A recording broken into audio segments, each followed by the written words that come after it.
Good evening, ladies and gentlemen.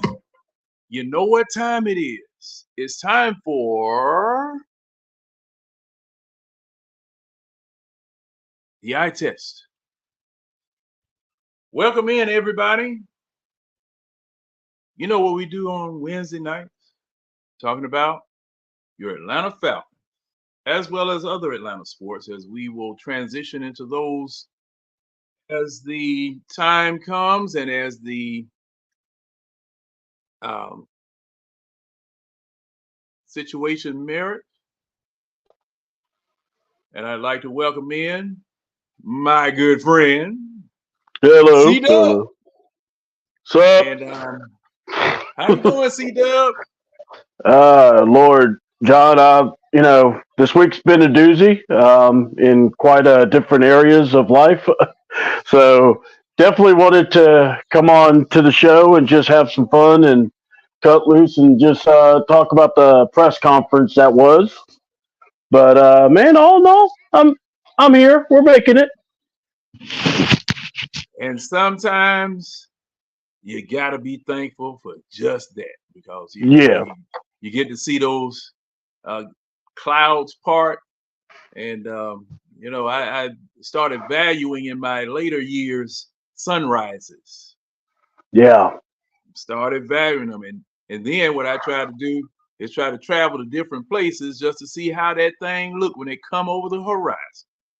mm, Because we just take it for granted sometimes, and yeah. it's those low times, and it's those low times that make you appreciate the high times, or will force you to appreciate the high times. Yeah, yeah. Trust me, I totally get it, and yeah, definitely got to enjoy some good sun time. Got to take a dear friend of mine, Miss Glenda. The family. It's a long story, but she works at Michael's. And my wife, she does. She's like the manager, the store manager. Well, Miss Mm-hmm. Glenda's been there as long as she's been there, and she got diagnosed with breast cancer.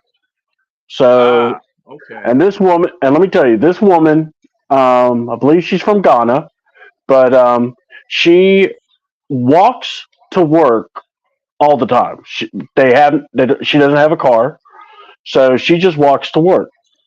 Mm-hmm. And you know, a lot of the management and the people, they'll make sure and get her home if it's raining or whatever. They always Mm-hmm. offer her a ride. Well, when they heard about her and the cancer, my wife, the management team, they were like, "We'll take you to your appointments if you don't have a way." And that's basically what we've been doing. And then if they can't do it, then I'm the one that will wake up early, take the lady to work, and then Mm-hmm. I'll come over, pick up Miss Glenda, and I go over and stay with her for her appointments. So, yeah, it's very trying, but it's very rewarding at the same time because my mother passed away of cancer a long time ago. So, it's good to see someone with strength and going through it, and she hasn't wavered. So, you know, Mm-hmm. when you watch someone go through it, it kind of tells you what life's about. So I appreciate what you said. So I just wanted to give you a little, you and the viewers. That's kind of what I've been going through with this week. Right, right. Okay. So Hey man, well, this is a place also we'll talk shop, have some fun, and we get away from certain aspects of life situations here for a moment, keeping in mind that what we're doing here is secondary to what life is all about. But it's good yeah, to just get away for a second, and in doing that, we have some people already in the King Atlanta supporter. Thank you for coming in, Ron Thomas. Hope to see you in here in a minute, bruh. you know Uh, Ron, he'll show up. oh You don't yeah, have to tell him twice. and Antonio Henderson, he's still getting at me about. Oh man, he's still getting at me about a long conversation about what an error was. C Dub. Oh Lord. I gotta tell you about that one. And oh, he said your mic is out. No. Well, I guess that's basically Oh, normal because you got a strong one. You must have one of those old Shure mics. You remember those? oh man, yeah, yes I do, and I actually have some actually. Because I used to run sound and I was the DJ for a while, so for a wrestling Okay, show. yeah, hey man, shoot, you couldn't clear your throat unless you turned all the way around with a Shure mic. You couldn't just dip off to Whew. the side. You had to turn all the way around. When you and then not only that, but when you had those mics, if you didn't have the right button on, man, you would make the whole venue clear out if Oh you yeah, played the wrong thing. I so remember, and I still, like I said, actually at my daughter's wedding, I did that by accident. oh yeah, oh man, that thing was the squeak one time. Oh Woo-wee. yeah, and it's like the volume and everything wasn't adjusted. Oh god, it was so awful because you're trying to tell people, look, I'm trying to get the music right. I want to make sure everything you could hear it. And let's put it this way: the acres behind us, I think the animals heard it too. Yeah, yeah, and I'm wondering where my sidekick is tonight. I've been sending the messages, whatever, and hadn't had any response back. And Hmm. you know, hopefully everything's okay because it's not like him. Yeah. Not I've good. actually I made sure. Oh, like and share the stream, guys. That's basically what I've been doing. I got on Facebook. Was able to actually for the first time actually was able to put the eye test in the message that I posted when sharing the stream. So just to get the guys and everyone out there, make sure you like and share. All right. And And if you hear from Winston, yeah, let's get him in here. yeah, I'm messaging him now just to Okay. see if he can see what's up. Um, Yep. well, we're gonna go ahead and get started. And the uh 800-pound gorilla in the room was the press conference. Whoo, Lord. And well, let me before I say anything, what were your impressions of the press conference? You know, I've heard a couple of things you said, and I agree to a point. But overall, I, when I think of the press conference, I think, man, what a difference of personalities can be. You know, and how the right person makes the whole room feel better. When you saw Arthur Smith in press conferences, you kind of felt uptight. You kind of felt like, here we go, we're about to get lectured. And then you turn around. The one of the first thing Raheem said is, "Man, y'all, let's not be so tight. We're here to have fun." Kind of he just right there, just kind of just he hit him with the jab. All right, relax. He set the tone for the whole press conference. He really did, and he disarmed a lot of the radio or the personalities that were asking questions. Because first thing he did, if you notice, he would say their names, Mm-hmm. and then he would also in the same point he would be like, "And that's a great question you're asking," and he's answering, going back to the question to make sure he's got that he covered it. And when like Steak and Mark Zeno, I love that back and forth he had because it's like he just said, "Okay, yeah, I see you're trying to be intimidating. You got the skull cap, but relax. It ain't war. We got this." you know, and to me, it just showed me that this guy has a confidence about himself. He's taken the lessons he's learned from other teams because think about it. He's been to all different teams, been under a lot of different coaches, and he's learned under them. And you would hope you learn. That's a lot of things we talk about. But the thing I liked, and I know I remember seeing your comment about dancing around the quarterback. I will say this: I don't think he danced about it. I just think he was really honest. Why am I going to try to give any credit to Ritter or Heineke? We know what they were. So he went and looked straight at what you call it. He's talking about evaluation, guys, and talking about what they're looking for. So let's just be honest. What he was talking about did not showcase Heineke, did not showcase Ritter. So I was taking it as, all right, we're going to get a guy either free agency, trade, or draft because that's really where they want to go to. Now, okay. Now you said I said something about dancing on the Well, quarterback. Was it I don't. me? I I don't could know. have, but I was Yeah, thinking, did I actually say it? I may have, and I, I'm getting old. I might have forgot yeah. what I wrote. Well, And I remember Big Low Country because I watched that today. But also I uh-huh. remembered. But I'm trying to think. Either it was Uncle Steve or I want to. It was something or Atlanta Bird game actually.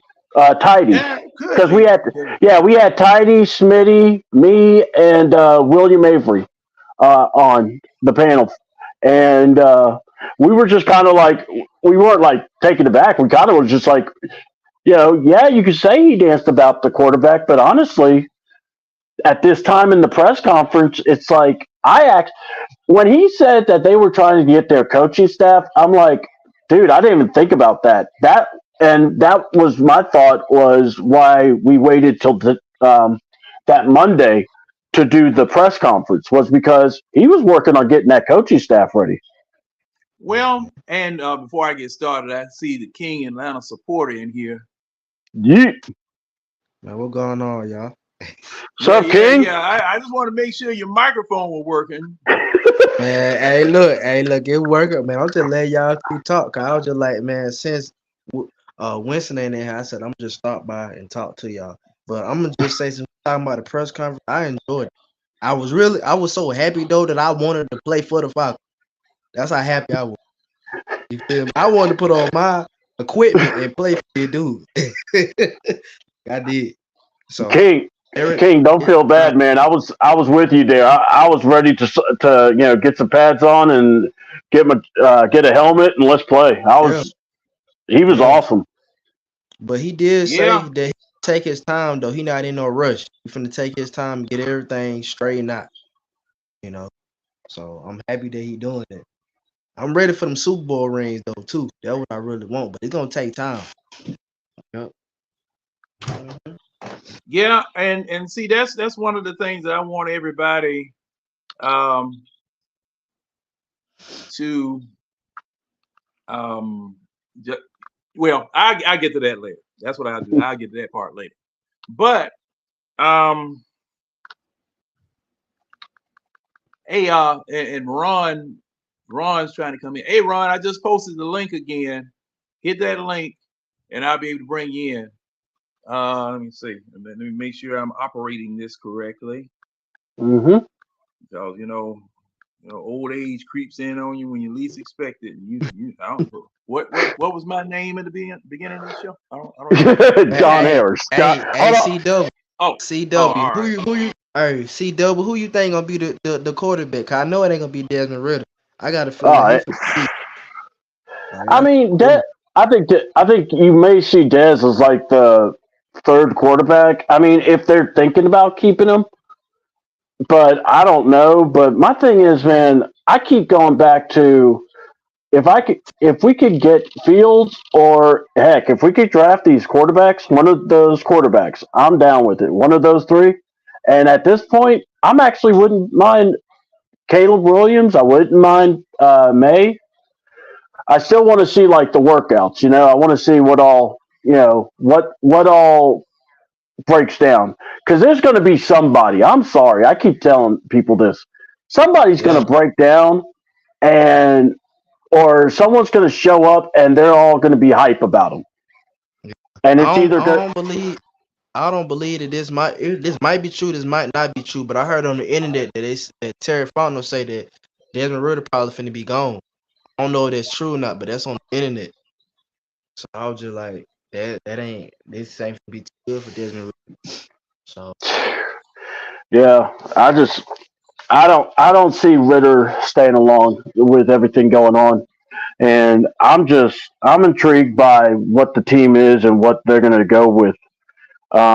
Give me a second.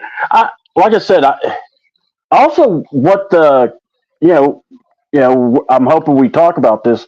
What Zach Robinson, what we think he's going to want as a for a quarterback, because this is his um first time with a guy, yeah, so that he'll probably have some input in. yeah, that too. Hey, Raheem Morris, whatever injury Raheem Morris had, he gonna be had that same energy when it comes to practice too, and the mic ups. Y'all know that mic'd up when they be mic'd up. I can't wait till they had that too. Can't wait. It's gonna be a minute. I wish NFL could start today. It start over with our head coach. See, hey Be a man, minute though. that's the thing. That's the thing. You know, Like, when you get an infusement of excitement like this after a press conference, and you hear a coach talk like that, and just hey King, you're absolutely right. Um, I'm ready. yeah, I am ready yeah, to go to work. I'm ready to go to work. I'm 65 yeah, years old. I can tote that rock one time. I just yeah, need to tote it one time, yeah, 5 yards, and I'm satisfied. I've done my bit. yeah. I had to let somebody else take that other 5 yards for that first down. And welcome in, Ron. What's up? What up, And Ron? What's up? and I see Stephen check down has come in. Thank you, sir, Stephen. And Red, I see Red here. He must So be Red. well, Red. He boogieing down the backside of Fort Mac trying to get to the house right now. So, Hey, look, y'all know when Red's on them streets, man, you watch out. look, okay. Look like I got somebody else in here, and that's let me see. Look like we got James in the house. What's up, James? What's up, James? Man, how y'all James. fellas been doing, man? It's been a Man, while. hey, look, we got the good energy. Like Raheem Morris, got the good energy. I feel, I, Yeah, y'all come on in here and sit yeah, down and don't start. Then we gonna serve you what you want to eat and drink, but y'all keep it down, keep it down. yeah. John. Me and John, we're kind of the old folks, so we got to keep it at a level. Or man, shoot, look with the news with what we saw Monday, Hmm. and I'm going to just speak on this myself here for a second. Well, you know what, Ron, you and James go ahead, then I'll talk. Man, I don't want to be bull hogging everything. Y'all go ahead and talk. What I seen on the thing, I am so tired of these head coaches saying the same old. Every time we get a new head coach, they say the same old shit. Excuse my French. I'm ready to see action. I'm tired of they saying, "Oh, we're gonna do this, we're gonna do that." I'm ready to play. No ifs buts about it. How you to win me over what I see on the field. Hmm. Hmm. Mm-hmm. You got to win games. For me to say, "Oh, okay, we legit. We gonna be somebody this year." All that talking, that's for the birds. That's what Arthur Smith did. Oh, we gonna do this, we gonna do that. And you see what happened. We end up at 7-10. Yeah. Not 7-11, but 17. 7-11 PM. I just tired of talking now. I'm ready for the action. Yeah, you right. Yeah. When Yeah. he go, when we gonna get a head coach and be like, you know what? I don't even need to talk. My action gonna be on the field. Right. Yeah. That's what I'm gonna see. That we heard the same thing from Dan Quinn, Mike Smith, on Bobby, that piece of jumped wherever, left in the middle of the night, went back to college. We heard the same old shit. Suey. Oh, we talking about gonna be Steve real. See, don't call no pigs tonight. We You talking heard about Steve Sharkeesley? that too. We heard But hey, Ron, you right, Ron. Yeah, you're right. Oh man, and I am really, after seeing the Falcons for 50, what I think, let's see, 66, Mm-hmm. 57 seasons. Yeah. Yeah. 57 seasons, gentlemen. Yeah, you seen it all, John. 57 Yeah, seasons. dude. Mm-hmm. Seen it all. See, and when you're younger, you don't really know what you're looking at. what? You really don't know what you're looking at because you're looking at it through young eyes. Okay. And as these eyes got older and I started to understand a little bit more, hey, we ain't won nothing. What Yeah. are we doing? What? Where's my money going? You know, We And before anybody else goes, all right, now James, you go on ahead and you tell me what you thought about that press conference. Man. What did you think? Well, to be honest with you, I was impressed with the press conference because you got somebody that learned from his first mistakes and is willing to fix the second mistakes with this team. Um, the thing is that he was very precise on what he wanted to do. It's like what C Dub said. Heineken Ritter is not in the picture, and that's why I seen myself. Um, with that being said, I feel my boy over here. It's tiring. We want to win, win. But overall, with that being said, I feel very confident in Raheem the Dream.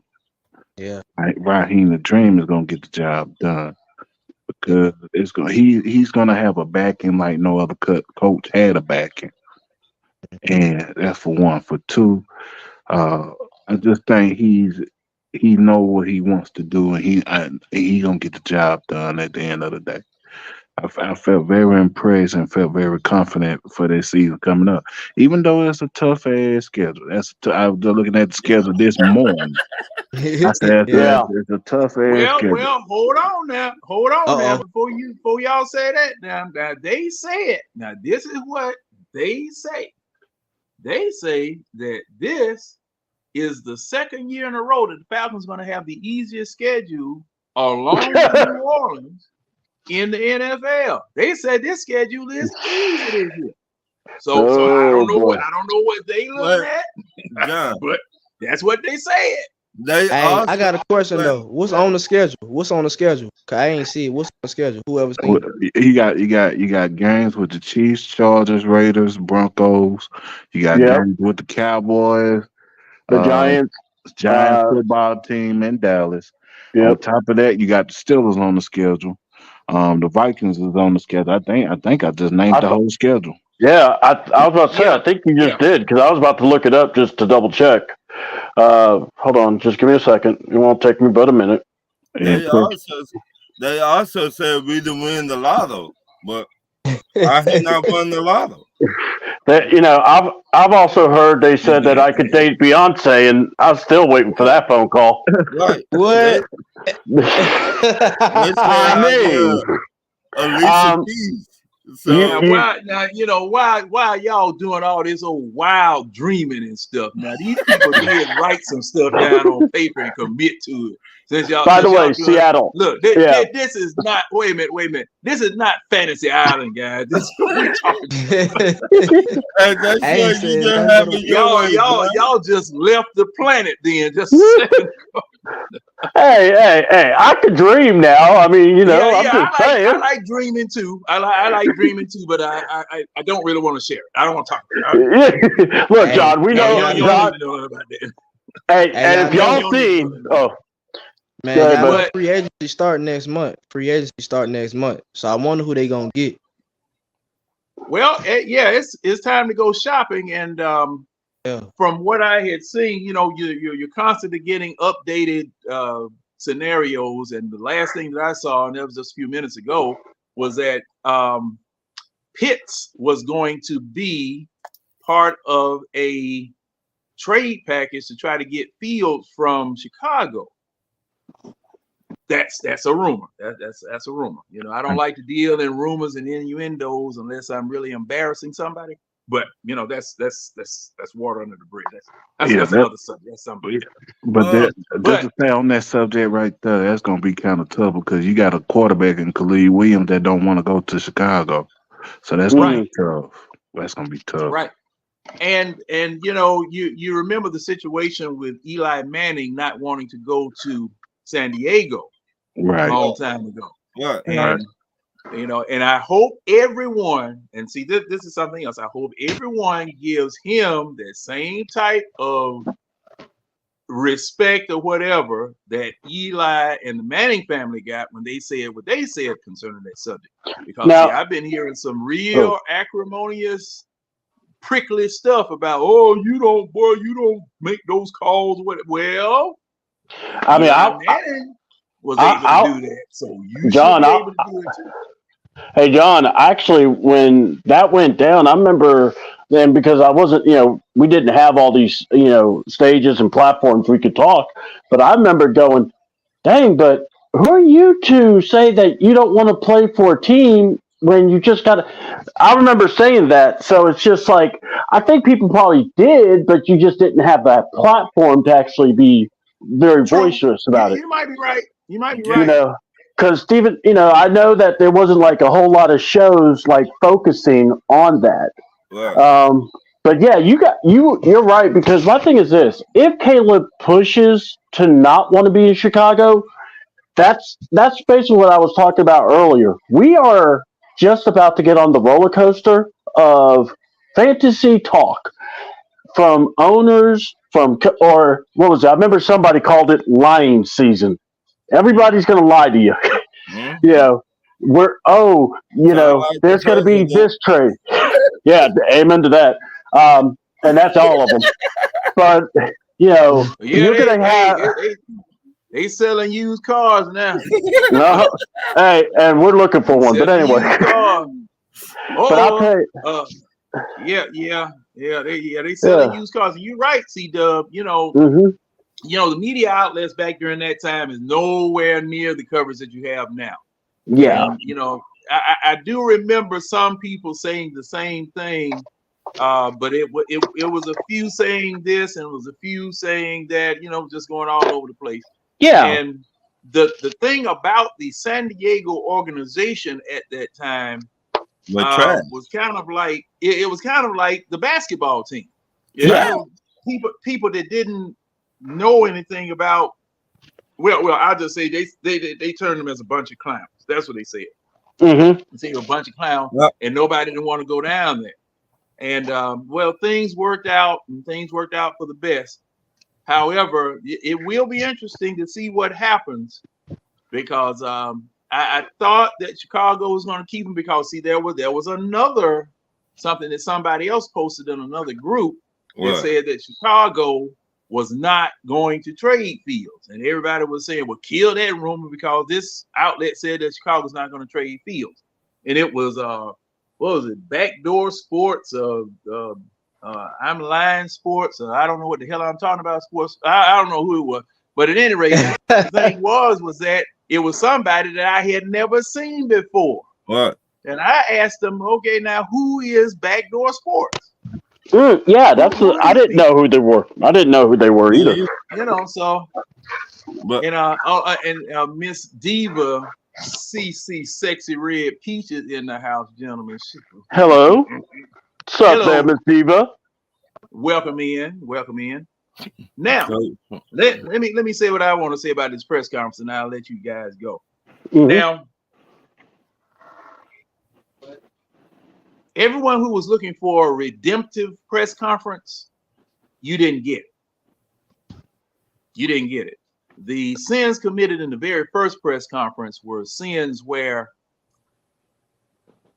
you had to look and see whether you still wanted to work for this organization or not.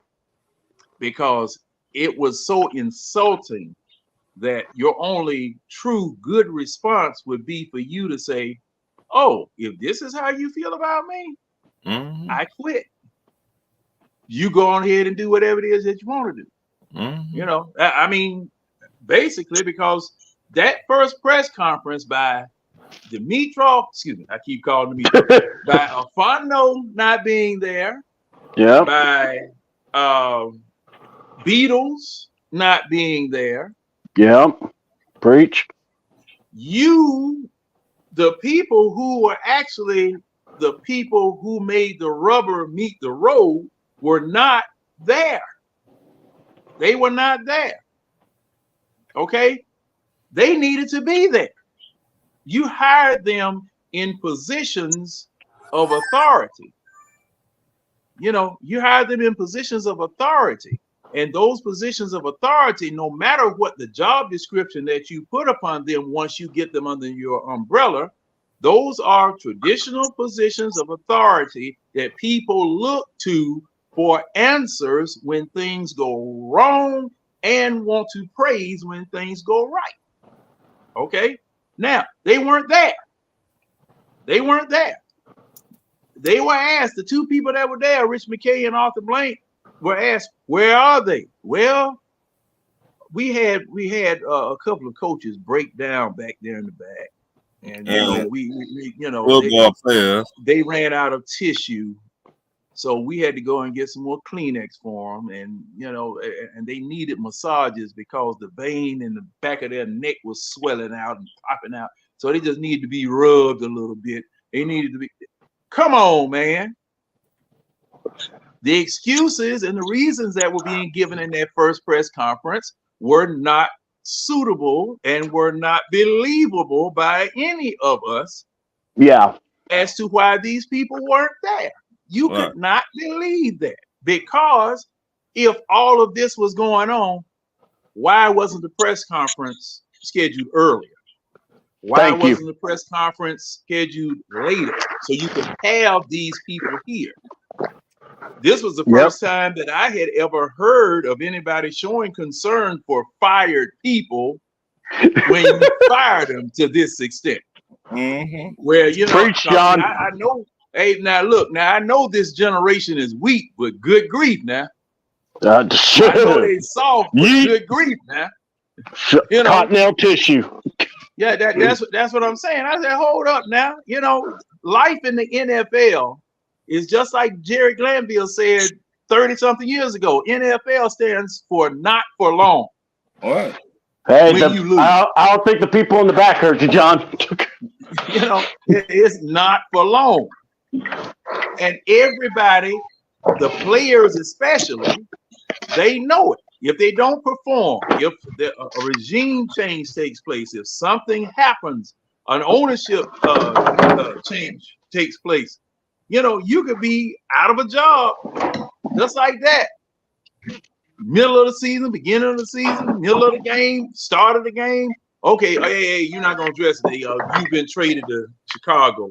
You've been, you know, you've been sent here for cash considerations, whatever.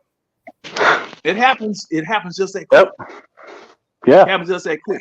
So the excuse and all of the stuff that these people were saying in that first press conference, that man, us five here, we could smell it when they open the door. Tell them. As soon as they open the door, good God Almighty, man, come on, y'all. Who did that? You can smell it just as soon as they open the door. Smell like shit. That it was gonna be some mess. All right, who did it? I mean, and I ain't talking about no solid waste. I'm talking about that runny mess. That's what I was smelling. Someone had some Chipotle. Yeah, some Taco Bell right before they get ready to close. Oh no! Got that can, the last can. Ooh. Yeah, I mean, but the thing is that we smelled it, and that first press conference, followed by this one, where these two people were noticeably absent, except for somebody spotting Rich McKay hiding over there in the corner someplace. Now, see, somebody spotted him. Yeah, Rich McKay is over there. They probably ran at him with the microphones. And he turned and ran the other direction because they knew what they did. They knew exactly what they did. Yep. And it was, and gentlemen and ladies and everybody that's watching me, don't just put Fontenot and Morris on posters as though they're the only people in the room. This is a three-headed monster. Because in your press conference, you had Greg Beadles, the president of the organization. You had Terry Fontenot, the general manager, and you had your new head coach, Raheem Morris. These three people are now the ones that are going to be tasked and going to be held responsible for success or failure of this experiment right here. Right. Yeah. These three people, all three of them, don't not include Greg Beadles. Greg Beadles is part of this. He's part of it. Yeah. Keep him there. Because see what people will do. They'll have Fontenot and Morris there, and then when stuff starts going wrong, well, who the president? Why wouldn't Greg Beadles say, "Oh, include him now"? Yep. Put him on the desk now. Put him on the hot seat now. Yep. Because he is the president. Since, like I said last last press conference or whatever, hey, that's the man that's the president. That's president. So my thing is that, they could not save face for what they did the last press conference. There's no way for you to do that without that man quit. Right. Okay, that was the only response to that, because that was a direct insult to Fontenot. That was a direct insult to Fontenot. And you don't sit up here and lie and talk all that stuff and act like we can't see behind what it is that you're doing, or have some ideas or some thoughts or further questions that you have created because of the fact that you did what you did. Hey, go ahead, Ron. I think the reason, and this just my opinion, the reason why Rich McKay was not up there, because all that smoke he got the first time. All that smoke they got the first time, he was like, "Oh, I don't need to go up there now." The news people are trying to find out here. They bring that heat to me now. I don't know how to react. I don't know how to answer these questions. So I will not go up there. I will, off the blunt, we just need to let them take advantage. No, you're afraid of that smoke now. You're afraid of that chicken shit, the dog shit. And also, and piggybacking what you're saying, Ron, and I'll let you go ahead. I'm kind of glad that it was done this way, because, like I said, Belichick came and upset some stuff.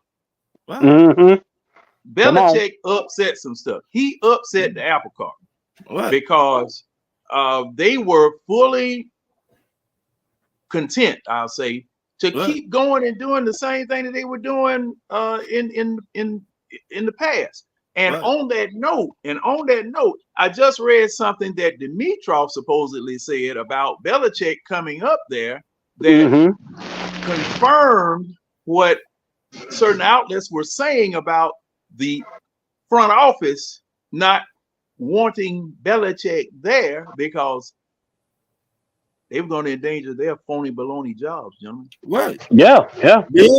Bill Belichick, we all know what Bill Belichick is. He would put you in your place.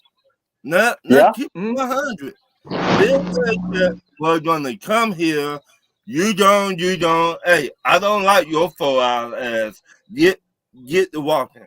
You don't make me some tea. Get the fuck out. He was gonna clean house. And to be honest with you, that's what we needed.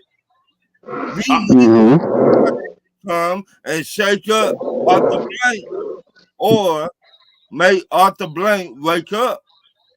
Hey, dog, this food don't need to be right here. Rich McKay don't need to be right here. And see, and you know, it's a lot of. Before I start talking, hey, Miss B in the house here now. Yeah, Miss B, what's up? Y'all watch it. Yes. We'll try to be on our best behavior, but last time I checked, my best behavior ran away a long time ago. Now it's gonna be kind of hard for me, but you know, I hope everybody indulges us. But like you said, Ron, see, there was a shaking that needed to take place here. Yeah. And it wasn't just the head coach. It was the entire organization. Because as I said last week, and I stick by this, Belichick was the most qualified person to ever apply for a head coaching job ever. And nobody wanted him. And nobody wanted him because of the fact that he was going to demand certain things, and he had the power to demand certain things because of the resume he brought. And then, hey, y'all, I don't know whether you saw this when I posted. Mike Vrabel still don't got no job. No, wait a minute. Oh, God, this is good. This is good. This is good. Look at Ron. You know why? You don't have no job. Wow. They were scared. The man too big. They said that Mike Vrabel, he walked into the room. The man was too big. But they said he was intimidating. I'd be damn. John, you've been knowing me for 5 years. For 5 years now. And every time me and you talk, I ask the same damn thing. Why the fuck Rich McKay still here? I ask you that every time I see you. So what Bill Belichick did, we needed that. Yeah. I'm glad he did that. Hey guys, we got the letter A in the house. Hey, wait a minute. Now, hey, this show is brought to you by A. By the way, that big white A in the blue circle there, that's red. Hey, can you hear me, Red? Yeah, I hear you. Hey, Red. How long you been? Now, I want to ask you something. Have you read comic books for a long time? Because see, I used to read comic books when I was small, all the way up to now. Did you read Marvel? I'm a DC, more DC. Oh Lord. Okay, well then this will be lost on you. Y'all see, Apocalypse from the X-Men. Yeah, I remember. Now, see, that was back during the day when they would put the first letter of the name of the villain either on his head or in his chest. Now the Joker's supposed to be coming from another planet, but they put a big G on here for Galactus and a big A right there for Apocalypse. Like they know English all over the damn universe and shit. Yep, that's. And when I saw that big white A right there, I said, "Oh, here come Apocalypse here." Sad part is, I knew exactly what John was talking about. But welcome in, my friend Red. Hey, Red, what you think about the press conference, Red? And don't wreck the car when you're talking about it. Now, just maintain your calm, drive safe, and talk to us. Keep it between the lanes. Oh, no, I'm at home now, bro. Okay. All right. I decided to drive home before I came on this time. Yeah, The he didn't city want of us to see the Atlanta Batman. thanks you. It's the,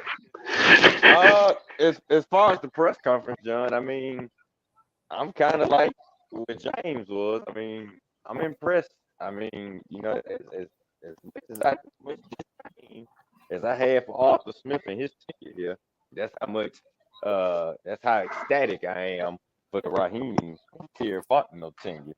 But I understand folks saying they tired of the coach speak, tired of the talk. I think Ron was saying earlier. Right. But Ron, you gotta understand at this point of the season, that's about all they can do right now. I mean, yeah, he can't do nothing. right. I know that, man. But what I'm saying, we hit all these coaches who we had over the past 20 years. They've been saying all the same thing. Well, I mean, most coaches. Most coaches do say the same thing. All the Right. press conference, they all say, "We coming in. It's gonna be a change. Right. We the It's new going to be a sheriff in change. town." We're going to do And this. now some of them actually do live up to it, though. It's just, you got to go up in the ass, see what stick. But some of them actually do live up Right. to it. But Yeah. you tired of the bullshit. I understand. Right. I understand. Right. You know what smell like bullshit. Hey, And you know Ron, what people is. Ron, this is your boy C-Dub. I'm gonna tell you something, man. You must have watched the Dan Quinn press conference Uh, because my God, homeboy was shooting out those slogans. Sergeant's slogan was in full effect, man. right. Oh, wait a Already. minute. Was that today? Was that today? Was that today, No, C-Dub? no, that press conference was at the same time as the Falcons press conference, and Shit, oh my missed God, that one. oh, they were I playing missed it on that the one. radio. They played some of it on the radio, and they were just like, "Uh-oh, Sergeant Slogan strikes again." Did he say? Did he say it's gonna be a brotherhood in DC? Well, hold on. He said that he's going to make sure that this team is explosive and fast. Who that sound like? Not Fast and Furious again. What that Yeah. I heard sound like? all that before. Here. I heard that before. Right. Here. All the same thing. All over again. Well, technically, Ron, he did live up to it. We were fast and furious. Yeah. So, And then we embraced the suck in the second half. yeah. So, we can't say he lied. Yeah, hey, you right. You're right, because it stopped translating into wins. Right. Because if you remember now in his defense, while he was here, the rule changed about the defenseless receiver. Remember? Yeah. And the way that we used to hit, especially DeMonte KZ, And Keanu Neal. he still hadn't learned his lesson. Didn't they Right. suspend him for the last half of the season? Yeah, Casey, yeah, because he took out Pittman. Yeah, I mean, see, that hit was kind of gnarly. Yeah. Yeah, so you can't play defense like that anymore. So, in his defense, things changed on him. The rules changed on him, and he wasn't able to adapt with the size of players that we had because we were small. We were fast, all right, but we were small. We were small. Yeah. Now, What James hasn't answered, by the way. Just letting y'all, James and then me. So if you want to go that route, hey, James, John. James, did you speak on it? James, go ahead and speak on that thing, man. I thought I did. Okay. My bad. No, he did. All right. Then I thought. What the hell kind of host are you, man? You ain't even keep up yourself. Wait a minute. I might have switched horses in midstream, so I'm not sure. And we did get on something else too. We're trying to get me fired now. Now, okay. Let me ask you guys this. Well, real quick, I'm gonna let you think of that, John. Let me just put it this way: the Beadles guy, I'm with you, but also remember, AB was not there because of sickness, and they were saying that he's being moved. Beadles was being moved to like president, I think. So I think we will see more of him. But What I sick? got to What go here. sickness? What sickness? You over 80. If you get the cough, let's not try to play games. You want to stay alive. Well, look, But no, no, you no, no, no, no. I'm just telling you what they said. I'm not saying, Yeah, yeah, that's what they you know, said. that is what it said. But Beadles was made president last year, early part of Okay, last year. okay. Yeah, I So didn't know why he wasn't there last year. So, or last press conference. yes, That's what yes. You that's know, what I was saying. What I and was saying. but this is what I want to say. Uh-huh. We But all, we, Terry can't clean up. Terry can't clean up the whole facility by himself. Now he needed a now, partner. well, what's good is that this press conference, what are we talking about? There was no embarrassment. If anything, we talked about how Terry looked a lot more looser, more relaxed, and Raheem. I'm just telling you, I think the hire of Raheem is probably going to go down as one of the better ones. I know everyone's got to talk about how he flubbed or said McKay hiring the fourth time. We get it. But then again, everyone kept saying the word collaborative, so we could say it was the lunchman's hire. But, my thing is this. We got the guy. And what I liked about it, and Ron, this is what I was going to say with you, what you were saying. You really can't do anything but make that first impression. And Raheem's first impression was, I'm not a dictator, but I'm a leader. But I'm not saying I'm that. I'm doing it by example. right. And he showed it. He spoke volumes where Arthur Smith, who spoke loud, made no impact. And that's what I like about Raheem. He's that much of the difference that we're going to need. Now, hey, C-Dub, now let me ask you something. Yeah, please, Because please. you did say something, and I picked up on something that you were saying. Now, you Mm-hmm. said that Terry looked more relaxed versus what, the last time that you saw him talk publicly? Anytime I have seen or heard Terry talk and Arthur was around, it always felt like, when you're stuck with somebody, It felt like Arthur you're had his hand up his ass, making no, him no, not no, no, move like no, a no, no, puppet. no, no, not the hand up his ass. More like Oh, you want to hold on, Red. You'll appreciate this. You want to do this stupid motherfucker, but you can't because yeah. this idiot is connected with Arthur, connected with McKay, and I got to do it my way to try to, not make myself look bad. So that's kind of what I'm saying. It's like with Raheem, you just felt like he goes, I could vibe with this guy. I could look at him and go, dude, that ain't going to work. And it wouldn't be a direct fight. It would be more of a, all right, well, what do you, throw some options. What we got? You know? And I just, it really makes me wonder. And I know Fontenot won't come out and say, I wanted to draft Fields. I wanted Jalen Carter. These idiots wanted these guys. I know that ain't ever going to happen. But it makes you wonder, is that conflict what he was dealing with? Yes. Because I didn't feel anything like that. Look, Terry was just shooting from the hip, smiling. You were seeing more of his personality in the interviews I've seen, like with the Falcons, Troy McElhaney, and also with, and like I said, the press conference with Raheem.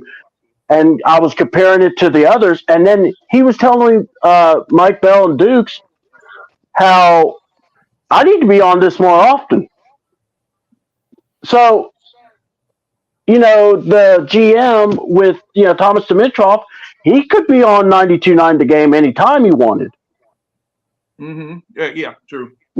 And so now I'm going, that first stint, where he's in with Arthur Smith, you didn't hear from Terry but a few times. And I think now you're going to hear from him because he doesn't have the leash of Arthur Smith. That's what I was gonna say. I don't think Or a ball and chain. in my opinion, I don't think he. I'm not trying to be an ass, but I don't think he wanted Yes, to you are. fuck it. I don't think he was fucking with Arthur Smith like that. Now keep it 100. I don't think they was buddy like that. Would you be No, I buddy don't buddy think with so Arthur either. Smith? I don't think they were like, hey dog, you finna go out to eat? Okay, let me go with Hell no. you. Arthur You see Smith? what I'm saying? Hell no. Right, Eating like that why motherfucker. he like the new head coach, they got that. Oh, you finna go out to eat? Okay, let's Hell go yeah, let's go, TV on dog. Fridays. Yeah. I know a great place to get some lemon pepper Right, chicken wings. right. Let's go to 112. You see what I'm Maggie saying? C. Oh, now, wait a minute. Now, Ron, good grief. No, Now, you not taking that man to no 112. no, I Yeah, you lying, just right? man, Hell You are yeah. not taking up. no, I I'll just take it to the I Waffle House. know what you mean, but good grief, man. I think they got the relationship that hey dog, it's not a good pick. Right? 112. I mean, I just said, Okay. Might well say it I if you Yeah. understand what you're playing. saying. I understand what you're saying. They But can, yeah.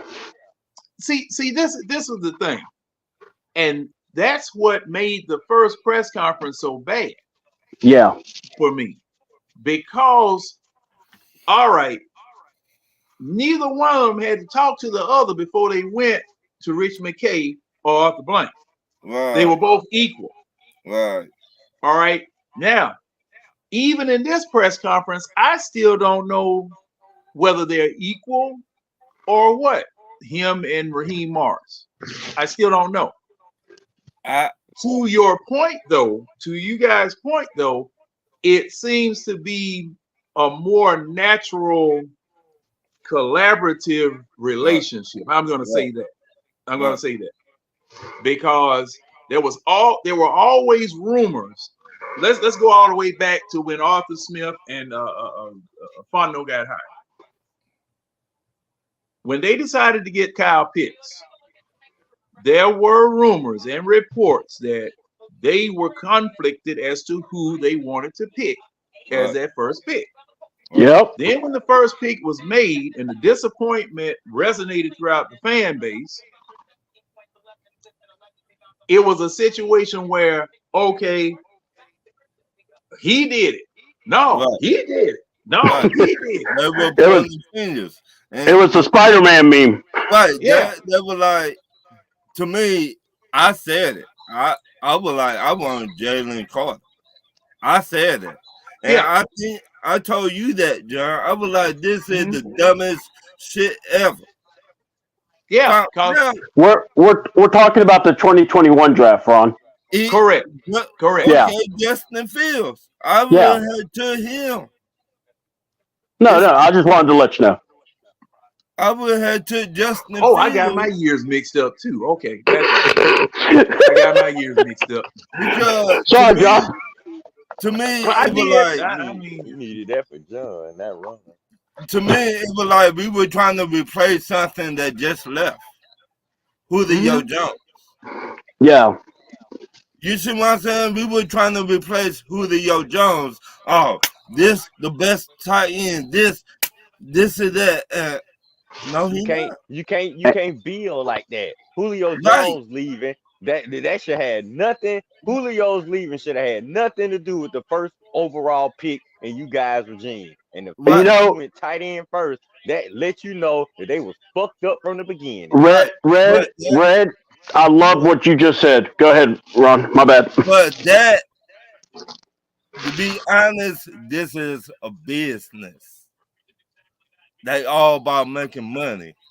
They seen dollar signs on Kyle Pitts.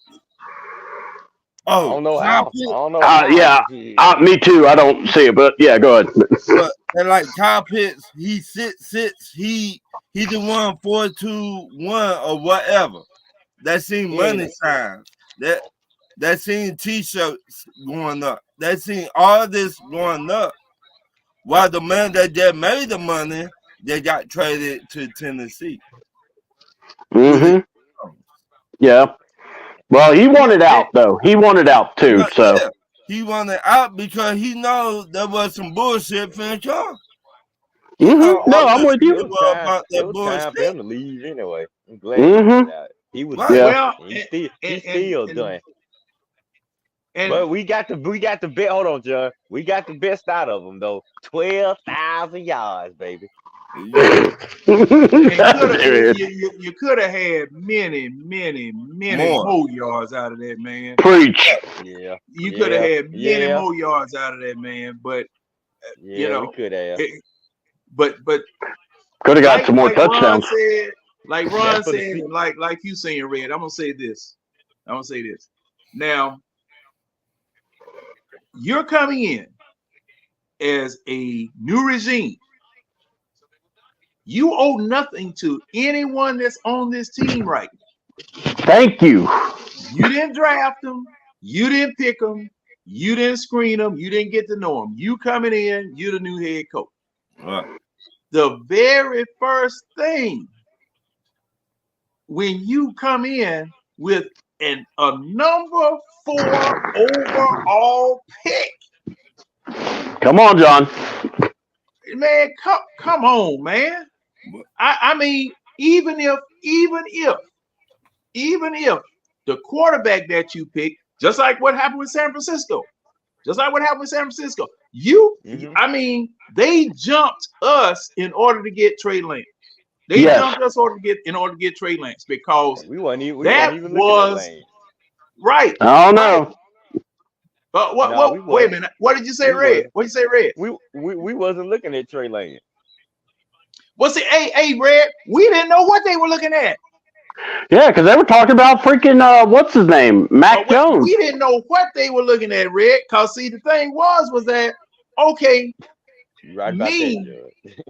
yeah, I'm serious, Red. Cause see, look, okay, now I don't normally do that. I don't normally do what I'm about to say that I did.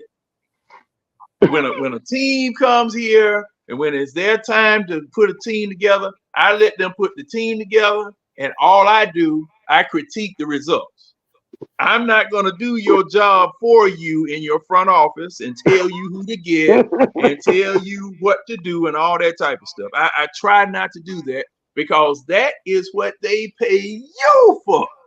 That's y'all job. That's y'all job. My job is to go out and look at what you put on the field and judge what it is that I'm looking at out there on the field. Because see now, if I'm going to do all of that, I need to get broke off. Right. I need to be paid. If I'm going to pick your draft for you, if I'm going to coach them, and I'm going to do all this, all from the comfort of this lazy boy back here, I need to get broke off. Right. Because y'all getting paid millions and millions of dollars to do this job of coaching, scrutinizing talent. Because see, thing is now, can't no Rudy Poot go to the farmer's market and thump that watermelon and know they got a good. See, and Red, I know you don't know nothing about that. See, you getting all your watermelons already cut up in the grocery store. If you can't thump it, you don't. Yeah, John, I hadn't done a farmer's market in a while, so you right. See, that's what I'm talking about. See, cause I learned from my dad how to thump that thing and listen, and I know how to pick out a good sweet one. It'll tell you. See, what John is doing is calling out my light skin. What he said is, Red, no, I know there's a your whole light-skinned bunch of ass. folk don't know how to do that. Look, There's a whole bunch of look. folk don't know how to do that. I ain't calling Time out. I ain't calling out no skin. I'm calling out folk that know how to do it and folk that don't know how to do it. But I have seen white people. I've seen Puerto Rican people. I've seen Spanish. I've seen black. I've seen them all. And I've seen some that can thump a watermelon, and it's the perfect one. And I've seen some that can't do it at all. Yeah. And we tell them to bring water. Some of them, hey, Red, some of them jokers will pick the. Hey, Red, some of them jokers will thump a watermelon, think it's a good one, and all of the seeds will be running. Those ain't seeds, bro. Those ain't seeds. Judd, I've been there before. Oh my God. Hey, Somebody thought they bro, wanted those to ain't seeds. But John, I No. mean, it just said if we know what a good quarterback look like, why don't they know what a good quarterback look like?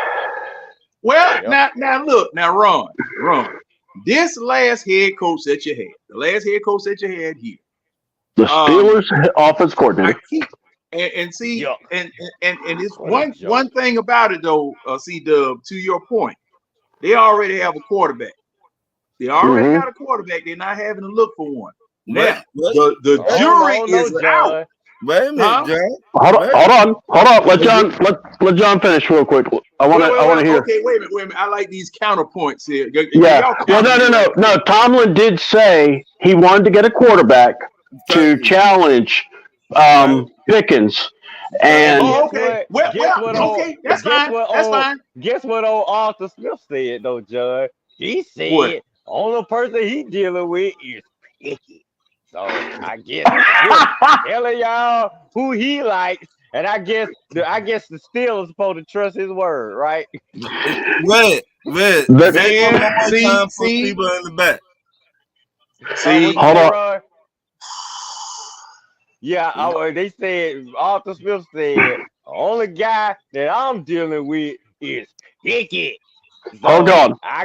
I guess the Ho- Steelers chose the right guy because hell. Hold on. Red.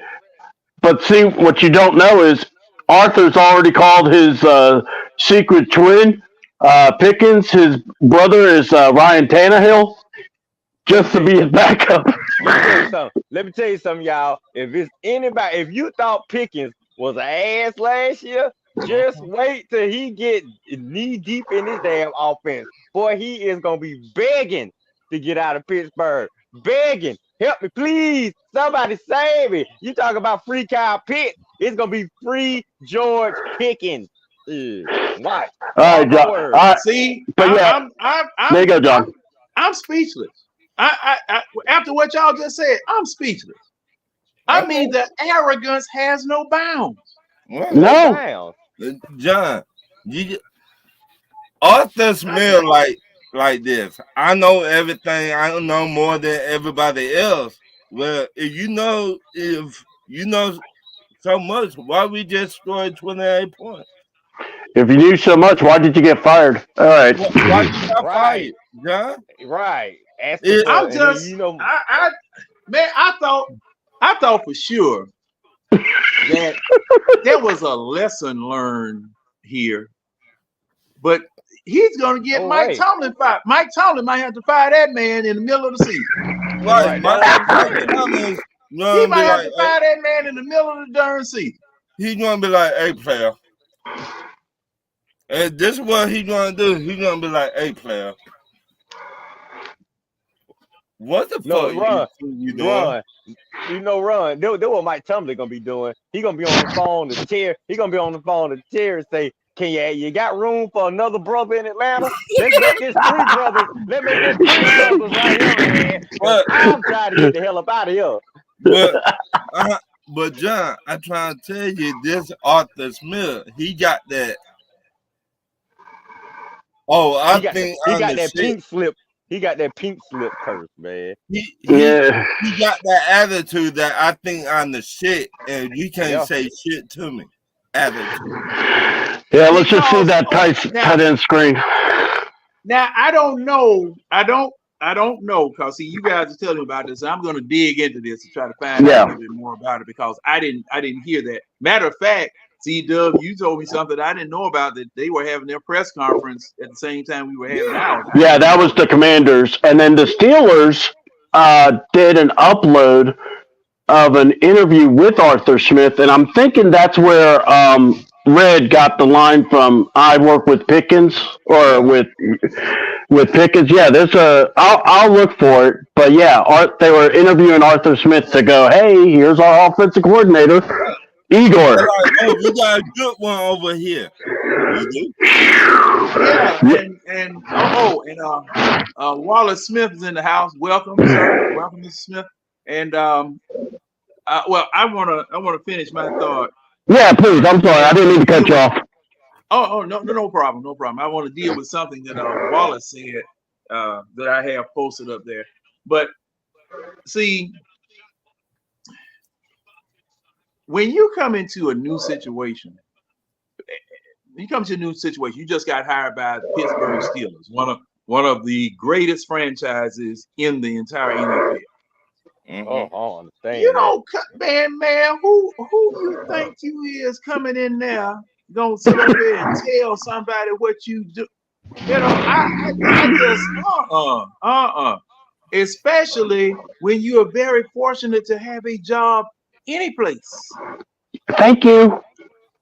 You're very fortunate to have a job any place because the entire league saw what you did for the past 3 years here.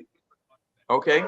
They saw what you did the past few years here. And a lot of the blame was put on Desmond Ritter, Mariota, and everybody. But you know, that a lot of that was you. A lot of that was you. You know, Most and of it it was, was me. and you started off wrong. I have to keep going back to it. I'm sorry, ladies and gentlemen. I have to keep going back to it. Your very first draft, Woo-hoo. told all of us that you were one of the not ready for primetime players. That this cost you getting Right. ready to get on was too big for you. What? Yep. Okay. Yeah. And the play calling that you were doing, the decisions that you were making were not decisions that anyone that had played in the league Ooh, I like before that. would make. Okay. I mean, it was just embarrassing, What? you know, and you are going up to Pittsburgh, and okay, now Tomlin. Now the reason I brought up the fact that they already had a quarterback was the fact that Pittsburgh isn't in a situation that we were in, where we had two quarterbacks in 2022 that were both basically rookies. Even though Mariota had been in the league, Mariota had thrown, hadn't played but 2 games in 2 years out Thank there with the you. Raiders. But John, I got to start you right there because they did have a situation like that. They had How so? Penny, the quarterback, he got injured. They had Rudolph. Yeah. Oh, yeah. I know what you're talking about. Yeah, you're talking about this past year. The Steelers quarterback. Yeah. Okay. The same Rudolph got hit with a helmet on his head on national TV. That has not been the same since then. He didn't do so bad though these past few games though, Ron. He actually his play actually got him into the playoffs though. But let Arthur Smith get a hold to him. Woo! Yeah, you got that right. And we can see what Mason Rudolph are about or Penny are about. We can see. When Arthur Smith get a hold to him, Mason Rudolph gonna want to hit Arthur in the head with the hell. So okay, you got just see the whole offensive line running with their helmets after Arthur. They gonna hold him up. They gonna let Arthur get in the middle of the circle. They gonna hold him up. There is a like calling that bullshit. Calling that bullshit. You got Penny over there. And they've been bringing another quarterback over there. I'll go ahead. I'm gonna go. Yeah. Well, Mike Tomlin after the playoffs said he wants to bring in a quarterback to challenge Pickens, and I like that. We were talking about that, and here's the thing: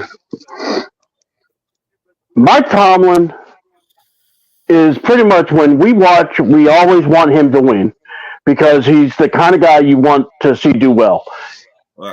Man's not had a losing season.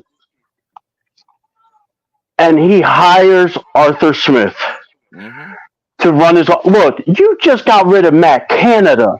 Don't do this to the Pittsburgh fans. I'm actually going to go here. That's fandom abuse, Mike. What are you doing? The defense is going to look at you going, dude, we watched the Falcons. What the heck's wrong with you? Mm-hmm. But yeah, they'll probably, I think, don't be surprised they get Tannehill. And by the way, in that introductory press conference, they were talking or asking him about the quarterbacks he's worked with, and he was raving about Tannehill, raving about Matt Ryan, and that was it. What? Those were the Hey, only hold on. Those were the only names he talked about. And AKA the experience he got with working with Tannehill in Tennessee as an offense coordinator, which okay, I get that. Talked about Matt Ryan, but you only coached him for 1 year. And Right. see, John, I want to go to your point. That draft, 2021.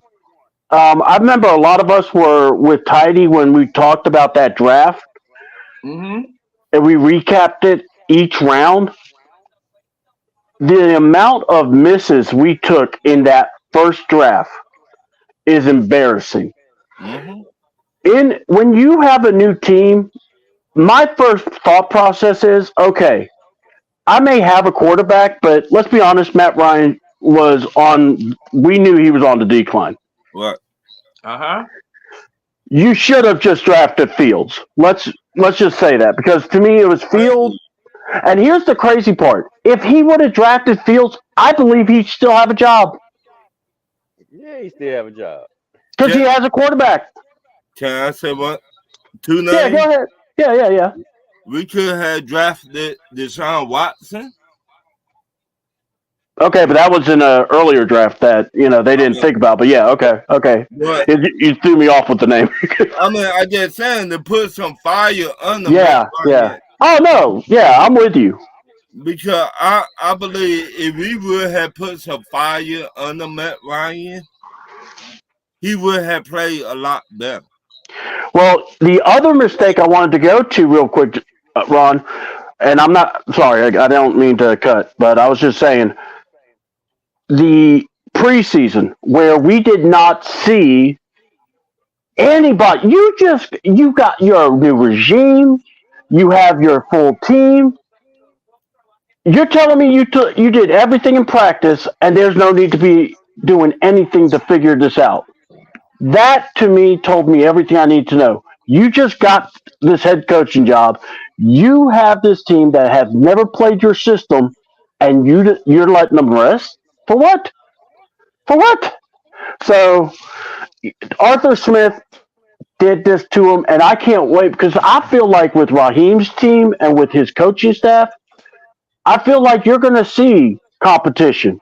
We're going to see the best quarterback for this job. Right.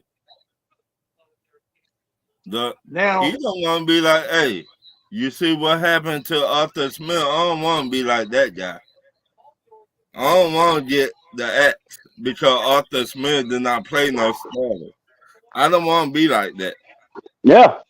Just look at the offensive coaches you got. You think they gonna put up with some sorry quarterback like Ritter? Zach No. Robinson ain't coaching no sorry quarterback. I can promise you that. And by the way, that's yeah, something yeah. else I was going to go to too, because see, um, when you hire a head coach, Oh wow, I didn't think about that one. traditionally, it takes. They had a press conference as soon as the hiring takes place. Yeah. Now we did something completely different by waiting. How long did we wait? Because see, I don't Yeah, know. about a week at least. A week? At least a week. Yeah. Was it? Yeah, was we it? wait. Yeah. It was Okay. a week. It was a week because not just that, but remember the Senior Bowl was right in the middle of it. Right. So they Yeah. had representatives down there to Mhm. scout, but also I think that was the important thing. You were trying to get your staff together too. Right. And you know what? I kind of thought, because I had asked somebody, was there a timeline? And they said, no, ain't no timeline. But I said, wait a minute now, this Senior Bowl coming up real Right. soon now. I'm thinking you Yeah. need to have a philosophy, Right. which would mean a coach. Right. Yeah. Okay. In order to have that philosophy, to know what you were looking for down there at the Senior Bowl. Right. And Because there were a lot of good players in that Senior Bowl too. So yeah, yeah, you definitely want to be able to have a broad net. You want to be able to start your preliminary evaluations. mm-hmm, mm-hmm. And yeah, you're right, John. Yeah, so I was just asking that question because everybody was saying, well, they said they're gonna take their time, they got plenty of time. What I don't No, know now, because You ain't never got you plenty of got time. to, You always you I gonna got didn't have think somebody it in place. is. you got to be on point Yeah. when it Yeah, comes to that Senior Bowl stuff, Right. because Yeah. you could be like Arthur Smith. Hey, this dude is 6'9", but can't catch a fly. But he's yeah, 6'9" though. Got You great yeah, will catch not, radius. yeah. Hey, like they used to say in basketball, he tall. That's all. right. That's all. Yeah, You don't want to be like that. Arthur Smith just Couldn't, looked hey, for couldn't. that. Hey, couldn't. What was that, Red? Excuse me, Red. What you say? What you say, Red? Arthur Smith looked for attributes. He don't look for fundamentals. He just look for No, that no, he outside doesn't. shit. Hmm. Yeah, And but and see, Red. I don't even know if he looking for that. Based on, I mean, look. I tried to help him out, I, Judge. yeah, I know it. I know it. There's no help. He Red. gets no help. I'm gonna give you one. All right. No, that was a fly. That was a fly I was squishing. That wasn't applause. That was a fly I was squishing in the house. But Hey, Ron. John just caught a fly. yeah, I got it. He dead now. He dead. But I mean, like Arthur Smith coaching career should be. yeah, but Yeah. cause see, the thing is, okay, everybody that you hire as coach, and see, this is just something that I do, because see, the thing is, you might bring all of these attributes, you might bring all of this talent, you might bring all of this to the table, but you start at zero with me. Mm-hmm. You start at zero. I'm gonna give you year one. I'm gonna give you year one to get everything straight, get everything done, get everything battened down, tighten up, and try to get everything to where you can start and go this way. But this joker at the draft, he didn't go to the first floor. He went to the parking garage. Garage 3. Down. I mean, the elevator, he had the elevator set on hell, and he went straight down there. Straight the hell! Lobby. The To the lobby.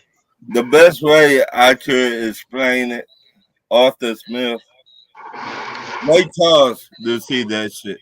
We're not gonna. Ray Charles to see Arthur Smith was not about shit.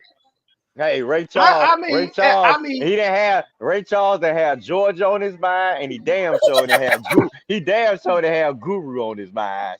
So, I mean, what? See, that's the disappointment. That's the level of disappointment that I had in that very first year. Now, true, you were dealing with an aging Matt Ryan, right? And you needed somebody. Okay, here I am. I'm thinking, look, you need to have somebody behind Matt Ryan picking up your offense, even if you want to learn anything from Matt Ryan. Right. You pick up your offense. Hey, now thinks hindsight now.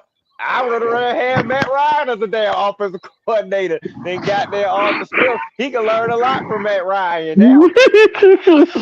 and then on top of that, okay, you hire Matt Shaw as an analyst. Yeah. Matt Shaw knows that offense better. Well, he knows the West Coast offense from Kyle Shanahan better than anybody else on the team. Okay, Matt Shaw could have been working with the young man, because a lot of times, gentlemen, your worst quarterbacks make the best quarterback coaches. Yes. And I have seen that. I have seen that. Not all the time, but Not Tim sometimes they Tebow, do. but yeah. Yeah, sometimes they do. And see, you Look at had look at Matt Dan Shaw. Orlovsky on ESPN. Yeah, I pass yeah. on him. But the crazy part about it, you had a running back coach coaching quarterbacks, and you got Matt Shaw and T.J. Yates on your staff doing work that they shouldn't have been doing. They should have been there with the quarterback. And But see, this time, like I told y'all before, shoot, if we playing the Rams, that's an automatic win. If we playing Pittsburgh, that's an automatic win. Because see, we done stripped all of the Rams offensive staff away, and Arthur Smith going up there to Pittsburgh. So those should be 2 wins Well, automatic. and we but also got Dan Quinn Brotherhood over in Washington, so but that might Yeah, also be a win. but John, I said it a couple weeks ago.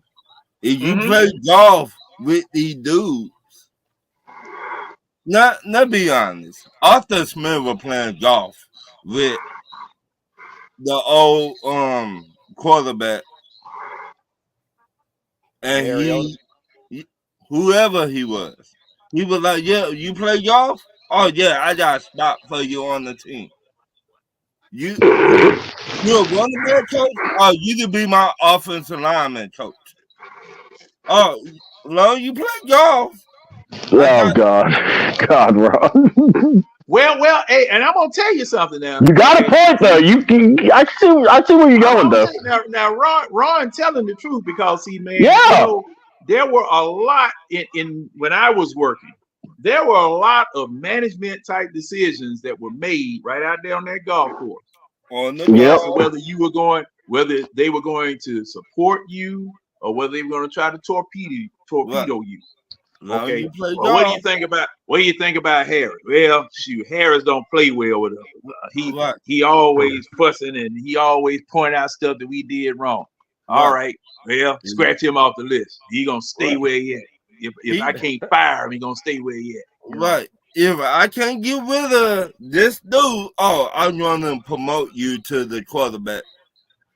Mm-hmm. Yep. Now, yeah. Or Arthur Smith got the homeless man on the block. Hey man, you play golf? If you play golf, I got you a spot on the team. Mm-hmm. Well, here's the thing. Lord Let's. have mercy. I do want to like put. that. Well, I want to talk about this part because you guys were bringing this up. Mm-hmm. What I appreciate about this was Raheem didn't slow down or start doing interviews right away about being a head coach. He went to work. He got the guys. They made sure talked with the people they wanted to keep. And one of those people that, well, 2 of them that I think was really awesome. They kept Jerry Gray, and I know that's what everyone loved about that one. But Yeah. also they kept Ledford, the offensive line coach. Yeah. You know, so and then John, they moved TJ Yates as the quarterback coach now.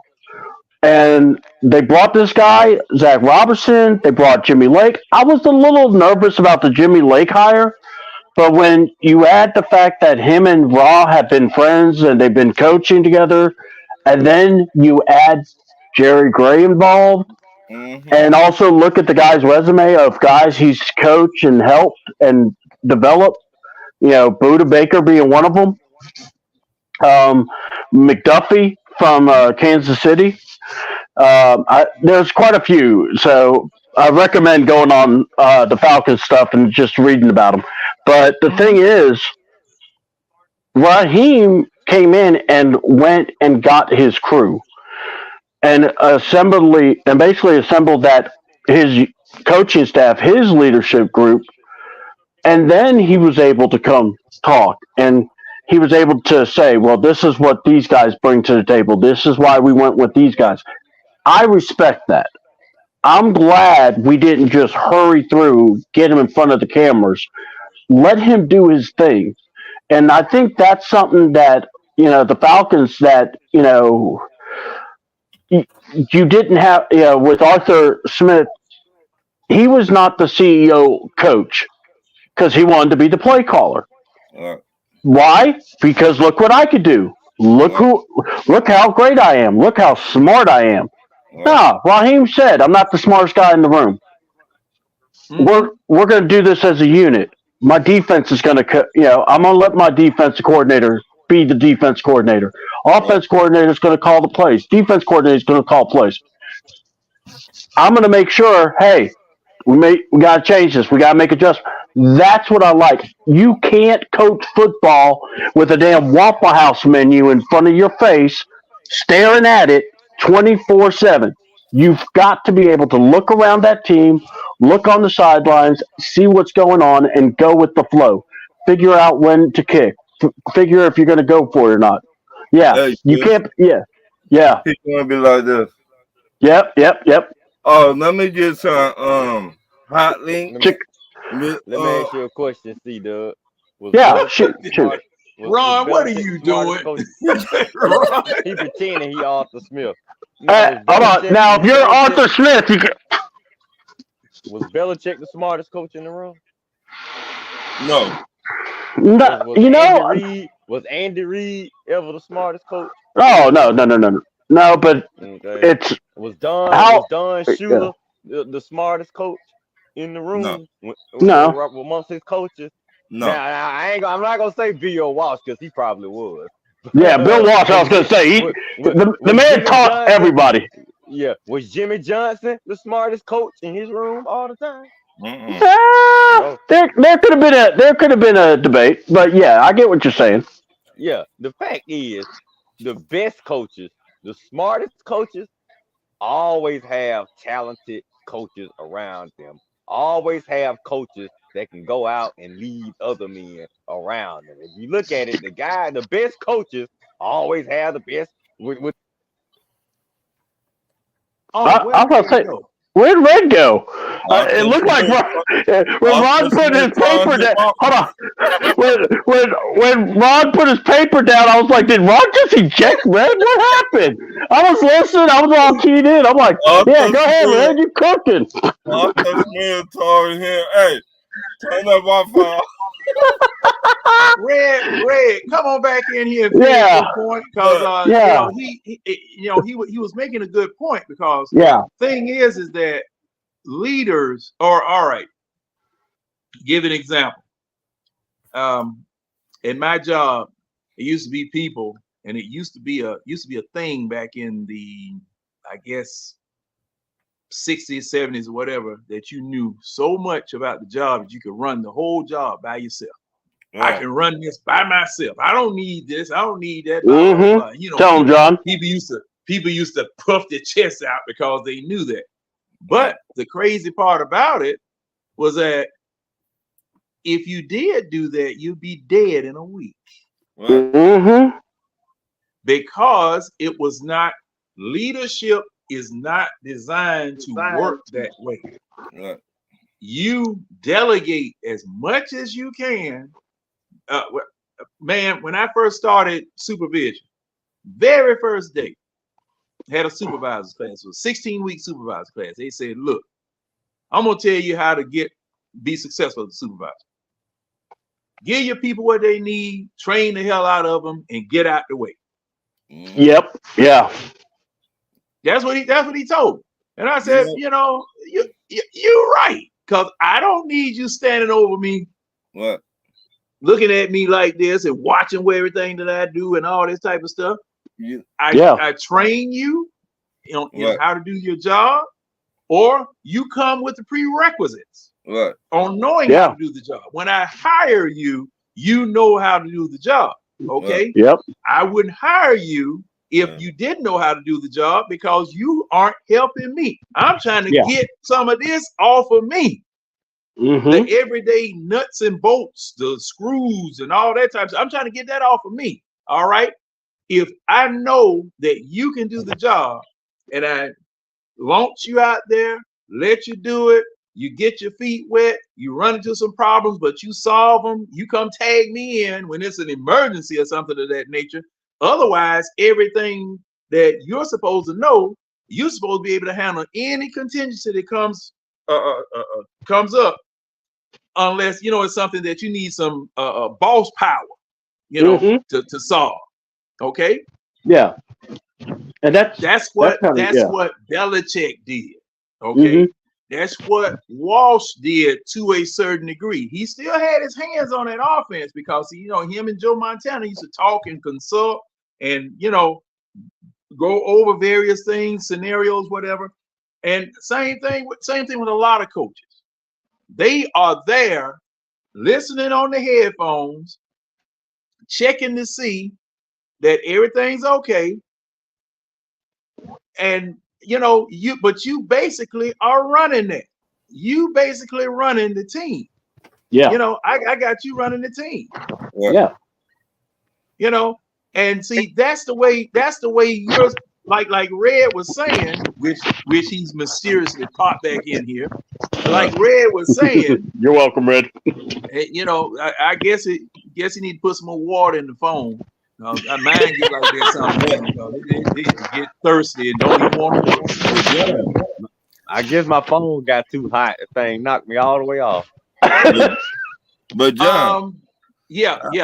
Hey, that's happened to me. That iPhone. Yeah.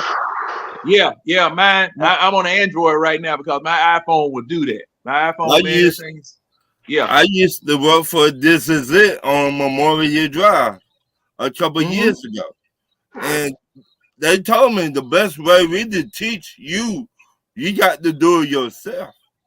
Yeah, you got to show us that you ready to step up to be that manager, that leadership, that you got to do what you got to do, basically.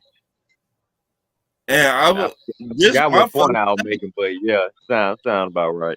Right, this my first day. I was like, what the fuck? They put me on dishes. I was like, what? They said you leave at 5 o'clock. Man, no, all these damn dishes back here. I left at 8:30 that night. So they came in the back. Why you so late? I said, shut the fuck up. Don't you see all these damn dishes? This is it now, Memorial Drive. I remember Memorial Drive. Got memories there. Why you not gone yet? I said, you don't see all these big ass pots back here and shit I got to wash. Oh my God. Y'all pay me by the hour. Why y'all pay me by the hour now? I'm finna get paid tonight, baby.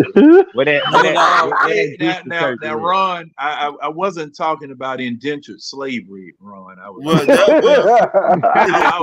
about I was talking about that, John. Yeah. Well, I want to say though, with management, I had some of them type of jobs too, Ron. And hey, look here, I went on break and never came back. Right. You too? I've done that. I did that a couple of times. So I was like, man, I went on break and never came back. Where Harris at? He left. He left. C-Dub needs a drink. Six Flags and Fulton County Stadium still looking for me. I knew it. See what I'm talking about? I understand. Now I get older, I understand what they were trying to teach me. Yeah. Hey, one man run the kitchen. You can't do it. You always going to need a crew around you to help you out. Right. Yep. And go back to C. Doug said you always need that crew when you fucking up, hey dog. You fucking up. Yep. You don't want you don't need a lot of yes men around. Right. You don't need that yes man. Right. And see, I ain't never been that type of friend. Go ahead, Red. I ain't never been that type of friend. I'm gonna tell all my friends, all I'm cool with. Right. If you got a bad girl, if you got anything bad for you, because I don't want you to get to the point where I waited till I didn't say nothing and now shit fucked up. I'm gonna tell you, if the car messed up, if your woman messed up, if your house, I ain't gonna get on your house and your private property. Right. But I'm saying stuff that's on the I don't worry about your house. You keep your house how you want to. But I'm saying anything that's gonna affect you mentally, emotionally, physically. I got to say something. Yeah, and that's we talk about. It's like this. We always say we want accountability until someone makes you accountable. Right. And Exactly. and that's what we're wanting our coaches to do. Well, And I I think, want it. I want it. yeah, You yeah. need to give it And to me. well, my thing is this: we want structure. We don't want. Here's what I'm going to say: when it comes to that first press conference, and then we talk about this past one. After the first one, I was embarrassed to say I'm a Falcon fan because it just looked like idiots were running it. And Yeah, even yeah, even when you exactly. were here, even when you were hearing about the interview process and how about Belichick, and you were going, okay, if Belichick was here, okay, I could deal with it, but then, man, we're sounding like we're a bunch of idiots with this. Mm-hmm. And then, with Raheem, I was like, all right, thank God we got him. And honestly, I really do believe some of those reports were true, where the front office was like, look, you know, you're going to lose a lot of people for this one guy. And, and I get it. We talk, well, it's just Rich McKay, but we don't know if it was Terry Fontenot. We don't know who all that he wanted to get rid of. Oh, And, it was all of them. It was All yeah. of them. everybody. And that's what I'm saying. And some of those people Arthur really wanted to have when he was able to hire them, like Terry Fontenot. Right. And my thing is this: what did Terry get done dirty? Yes. I mean, I know that was a question we were asking you last week. The whole thing was stupid and ridiculous. The reason I was so happy about this press conference was, if it was meant that Beadles was supposed to be in charge, no one ever talked about him because they were focused on Raheem and Terry. And nobody, Terry answered a question about him not being there, but honestly, it was just an answer and we moved on. We didn't dwell on it. We didn't keep going back to it because not only that, you had Ra over there calling your name out, looking you in the eye, talking to you. And that's why when I go back to this coaching staff, the fact that Raheem, you could tell Terry had some input with it. And and look, you got a lot of good names that are staying behind, but also same as you're bringing some really good people. The defensive line coach is a guy that coached for the Chargers defensive line, and who was on that line was Joey Bosa, Yep. Khalil Mack, and a lot of young guys that actually were able to perform. But that's where I'm just looking at it like I'm very excited about what we are doing. And yeah, the Falcons team, we talk about the roster, talk about the quarterback. I know the needs. My thing I get aggravated with is what people keep talking about. Well, Ritter could be the starter. Ritter could be a quarterback. Look, here's the That is thing. not that is not gonna happen. I'm with you, Red. So hold on. My thing is this: he's got to learn an offense. That's what something no one has talked about. He's got to learn a new offense. He's also, if he's going to be here, has to be able to learn the terminology, learn the plays. The other thing no one's talked about, we're going to have to get a few more receivers here because the type of offense they want to run is not a two tight end set. Right. So that also may be a news Well, for guess Janu what the good or Pitts. guess what the good news is. The free Mm-hmm. agent class is wide receiver heavy, baby. So we will have our option of a wide receiver number two. I promise. And there will be also some good receivers in the not Exactly. just the first but second See, and also third what round. y'all don't understand is this guy. See, that's what y'all don't understand. This guy Zach Robinson, he is going. I'm telling you, when I heard that's who our OC was, I felt so relieved because I know we are going back to the Shanahan McVay offense, which is where we should have never left. That was the greatest offense in our team history. And why the hell were we trying to run it with folks that don't know what they're doing? Sark didn't need to run this offense. But Zach Robinson can run this Oh, offense. Raheem Morris can run this offense. And mm-hmm. forget Raheem Morris was a coach. in the offense in Oh no, 2016. He was no, we he was didn't forget that. yeah, A lot he of us was remember. some Yeah, folks forget. He was yeah. coaching the receivers coach in the eighth historic offense in history. So you Yeah. see, I'm less concerned about the offense because I know where we're going. It's Shanahan, it's McVay, it's the West Coast offense, baby, and it's back. Now we gotta do is find a trigger man. And we back, baby. We are back. And now that you have brought that up, Mm-hmm. Ron, go ahead. Ron, go ahead. Then I'm on All answer right, the question. man. So, who is the treasure man? You got A, Justin Fields. You got B, you the mover in the draft. That's what we're Get gonna do. Drake May, or you just say fuck it. Get Daniels. C. Which one who you would want to get? The same person I've been saying from the beginning. I'm a Daniels fan, and that's who I want. I want Daniels. And I already know we're gonna trade up. Probably gonna trade up to the 5th spot where the Chargers at, and we're gonna see who falls to us.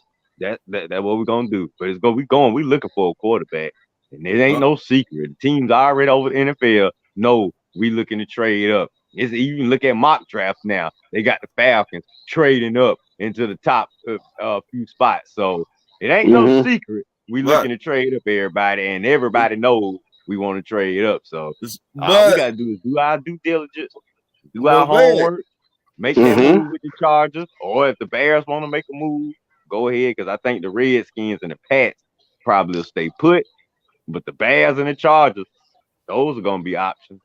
So, Red, a couple of weeks ago, somebody was on here and say, "Oh, they're not the Falcons. We don't trade up."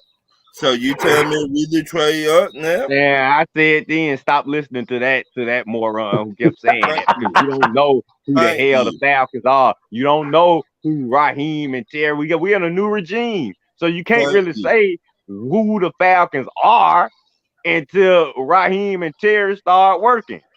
Thank you. We'll know who the Yeah. Falcons are in the next few months, in the next Thank year or you. two. We'll know who Yeah. these Falcons are, and I'm telling you, these Falcons are moving up to go get their guy because their guy ain't here right now. So they got to move up to go get him, and that's what we're gonna do. Mark my word, Falcons will be trading 5 or higher. Okay. We're And Okay. not gonna be at number 8. All right. Okay. Now that you all said that.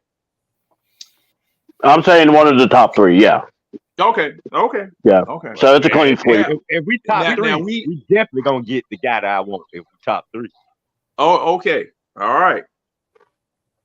If you get the person that you want, at quarterback, do you load your new head coach with Super Bowl aspirations in year 1 of his tenure?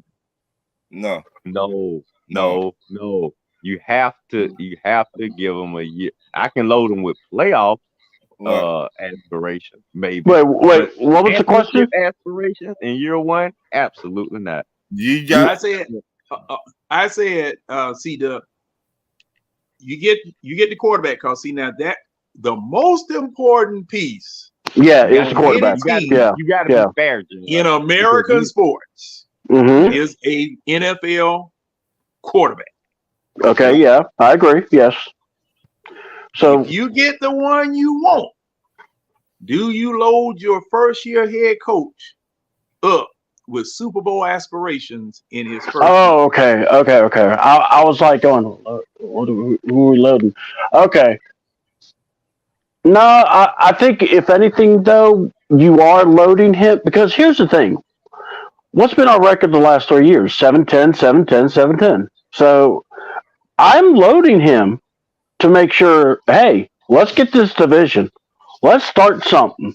This is the Raheem era. Yeah. This is the Raheem era. Let's start it. And you look, you get like what was it Raheem was saying, you get in the playoffs, it's anybody's game. You know? Right. So anything can happen. So honestly, my goal would be, hey, finish over 500, get in the playoffs, and then let's see what happens. And then we could build off that too. I mean, that's basically where I would go. I wouldn't say Super Bowl aspirations, but I'm not like forgetting it. I'm more like going, it's almost like this. Let's get over 500. And if you're over 500, typically you should be able to make the playoffs. All right. Mm-hmm. I would say you gotta take baby steps. Playoffs. Win the division first, then playoffs. And whatever happened in the playoffs, it happened.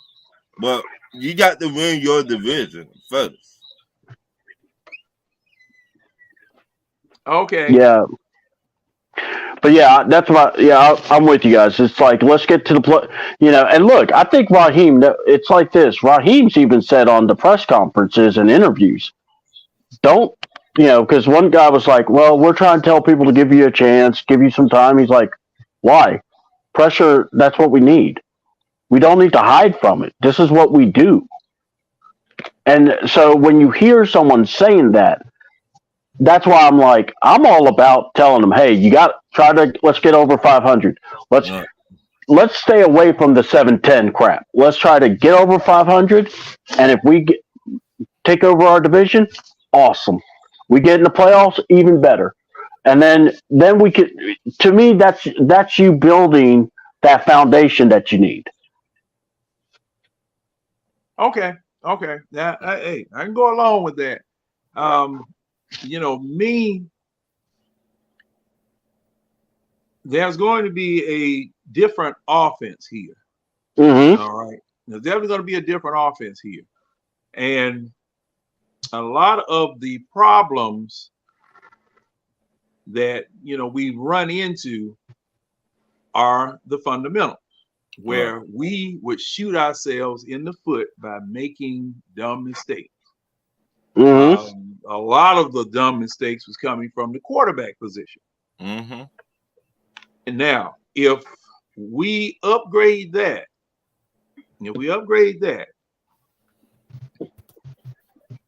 I can kind of see us being more successful than we've been the past 3 years. I can see that because you upgrade the quarterback position, and you have the resources there. Like like you guys said, you got four people in and around that quarterback that know what they're doing. Yeah. Okay. They've come from one of the best staffs in the National Football League so far. And it was a coup, nothing less than a coup for Raheem Morris to get those people. Yeah. All right. It was a coup. All right. So based on that, whoever it is that we get, whether we go and get a free agent and draft a quarterback, and that's like I say, I don't like to do this, and I don't want to tell people what to do because that's their job. But let me go back to something I used to say all the time earlier. There are two schools of thought as far as starting quarterbacks, and that's like it was when Matt Ryan got picked. Back during that time, you picked a person out of college and gave them all of their money right then. I remember. Bagged. Yeah, they got they bagged did. just because they were the first draft pick. They got a big signing bonus and they got a big contract. Sam, I was on the RR Bradford. Yep. Yeah. So when they flipped everything and you had to have a rookie contract before you qualified for an extension, and the extension was when you got your money. See, no matter who it was that you picked, if they didn't work out, you weren't really out $100 million like you were back in the old situation. Okay. Same thing with running backs. All right. So, like I said, you got two schools of thought. Draft your quarterback that you're going to hit your wagon to, or the quarterback that you have, during the time that they are playing, you do succession planning and put someone back there that you realize or you saw that has potential. Green Bay is the best example of that. Yeah. Green Bay is the very best example of that. Right. And it was only because the people that were already playing didn't want to turn it loose. Right. They didn't want to turn it loose. And they were playing good enough to maintain their job, which gave that person that's sitting on the bench back there even more time to develop and get ready. Because see, Jordan Love, he's just coming into his own, but he had plenty of time to study, to learn, not just under. No, that was his pick. That was a Fluid's pick. That was Fluid's pick. To me. So, and Travis Henry, how you doing? Raymond Collins, what's up, Travis? I see you. Travis, my boy Travis in the house. What's up, man? What's up, Travis? To me, y'all. Mills out there. Thank you guys for tuning in. I see we have about 14. We had a high of about 15 people watching us here, and it may still be 15 people watching us, but my phone. To me, I'll pay him tomorrow, so I my signal might be getting cut or something. Thank you guys for tuning in and looking and seeing what we're doing. But yeah. Go ahead, Ron. I would go get Russell Wilson for cheap, but sign him to a 2-year deal. Now I was out on that move at first, Ron. Wait a minute. But now, let me finish. But I will move up in the draft, get the quarterback that I want to. While Russell Wilson on the field, the rookie to be on the sideline, study the playbook. Yep. Yeah, I need Jaden. I need Jaden on the sideline while Russell over there playing. Right. I will let Jalen Daniels study the playbook, do what you need. Russell Wilson on the field, Jalen Daniels on the sideline. And when time for Russell Wilson to leave, Jalen Daniels come on in. I was the perfect. If we sign Russell and draft Jalen Daniels, that will be Red's perfect scenario. You don't even have to ask John. You don't even have to ask me the next week. Red, are you happy how things turn out? If Russell Wilson, if Sierra Wilson is quarterback number 1 and is quarterback number 2, Red is happy. Because Red's gonna have a bunch of memes of her to get season tickets, so we can have us a real Rumble House in the Dome here, just for 1 year anyway. Shout out to my homeboy Travis. He the one that told me about Russell Wilson. We designed him for like 2 years for cheap. But in the draft, we move up and get Daniel. Once right.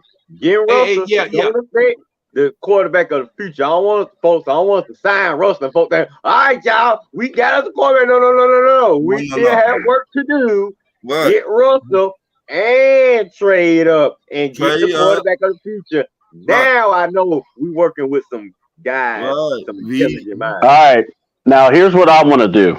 I'm okay if we get the Russell, but then I'm also okay with the other option is you still try to get a backup quarterback or a legit guy that will give some competition to the rookie and just let them play it out.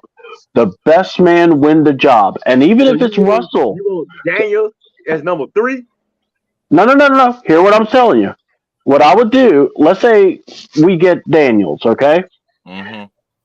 And I know you guys just said, hey, he could sit. Here's my thing. Even if we end up getting Russell, or I'm saying, let's just say we get a Gardner Minshew or someone that I'm just saying a name because I can't remember any other quarterbacks that's played with Zach Robinson or someone that he might have, connection with. Say Kirk Cousins.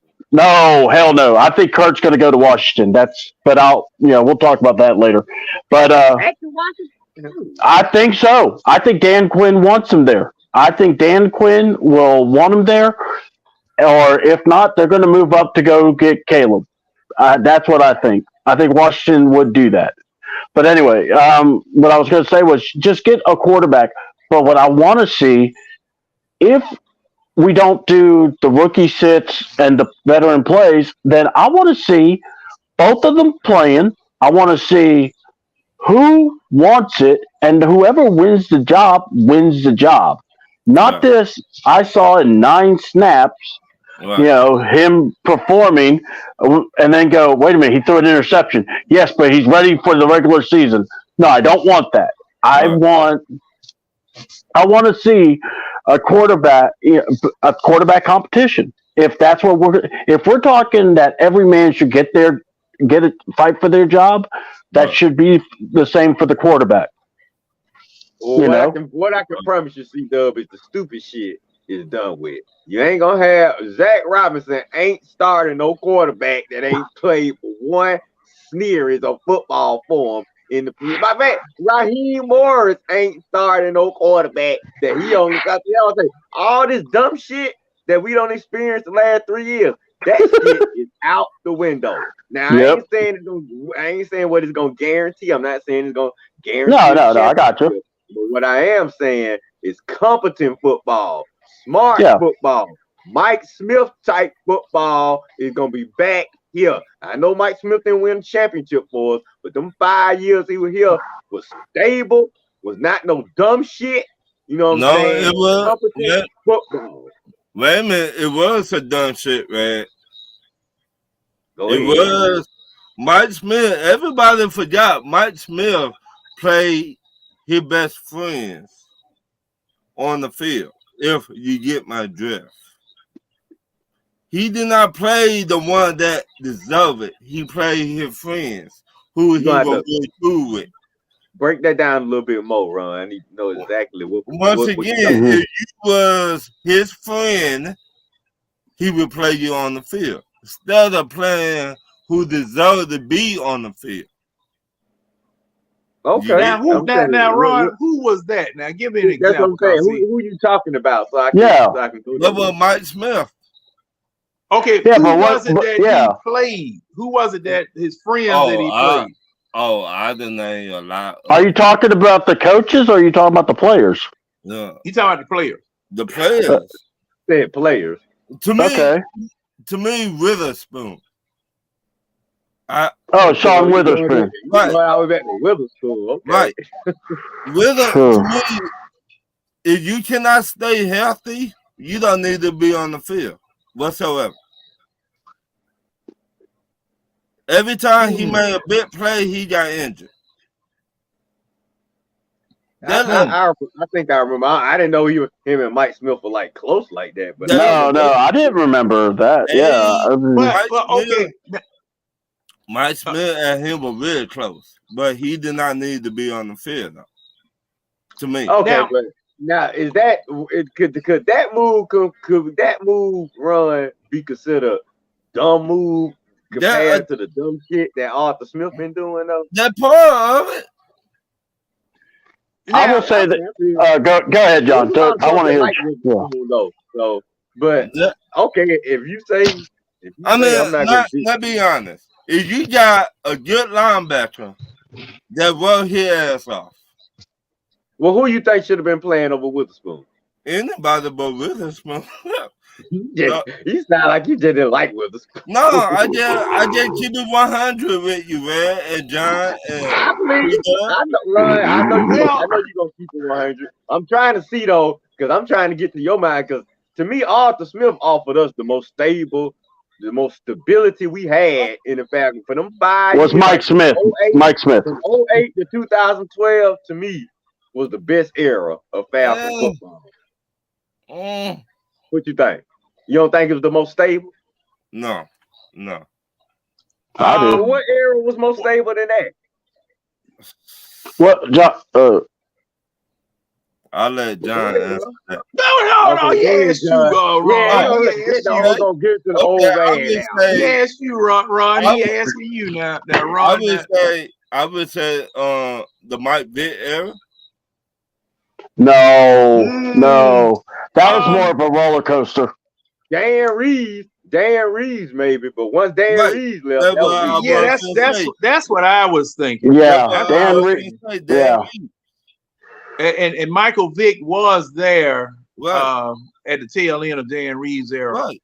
And now Now let's be what? fair. Jim Moore Jr. piggyback off Dan Reed's team for oh that God, 04, that Yeah, 04 NFC he championship definitely appearance. did.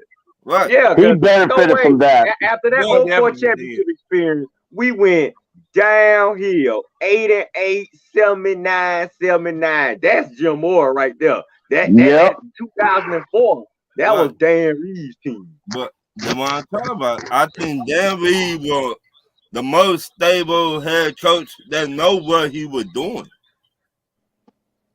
Yeah, I like because Mike Smith was okay. I ain't saying Mike Smith the greatest, but Mike Smith, he got us stable from from all that turmoil, from the dog fighting, from that bad 07 season. Mike Smith and Dimitrov, they got us back on track. Yeah, they did, Ron. They did, Ron. Ron, they did.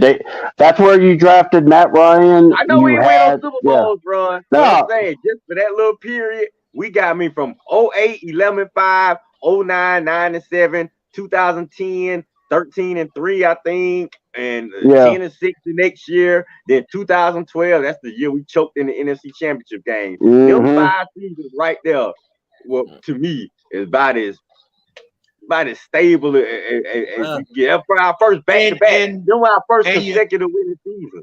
Sorry, yeah, John. and you have to measure at. See, the thing is, it depends upon what type of criteria you want to use as to what you Right. want to say Just stability. straight championship. And it was okay. We were our most successful under the Mike Smith years because we were going to the playoffs and we were in playoff contention. Now, and see, that's something that I always point back to when people at that particular time, as well as the last few years of Dan Quinn's regime, they used to always say, well, y'all gonna miss Matt Ryan. Y'all gonna miss Matt Ryan. I said, of course we are. Because didn't the 49ers miss Joe Montana and Steve Young when they left? Yep. When they eventually had to retire? You are going to miss people who brought you championships because everybody has to start over. Got us to the championship. Mm-hmm. In that case. Yeah. Yeah. Everybody starts over. Look at Dallas. Yeah. Look at Then Dallas. we got to.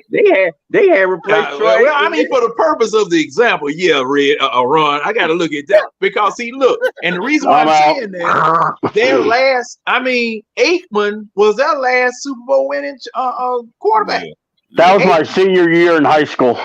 Yeah, Aikman was their last winning quarterback.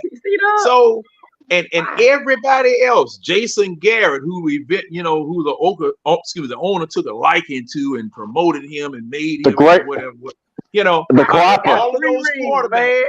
I looked him up on Wikipedia. He got 3 fucking rings. Yeah, he was on those teams that won the championship. He was on the team. He was a great clapper. And that's why Jared loved him. So what we were talking about backup quarterbacks. Jared Love is backup quarterback. Hey, Ron, you know how you were saying about Mike Smith loves his friends? No, Jerry loves his friends because man, loyal to a fault. You talking about that's the guy you talking about, Ron. The clapper. Yeah, but like, go ahead, Ron. Go ahead, Ron. For me, I don't want no yes man on the team. No, I got you, man.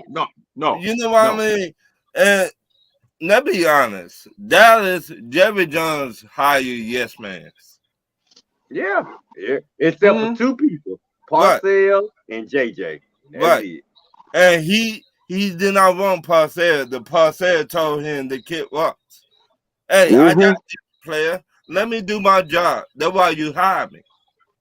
He did Yeah, not but want somebody to talk back to him. he wanted that. Jerry and a lot of people, they want to be the reason we win. Right. That's what the problem is.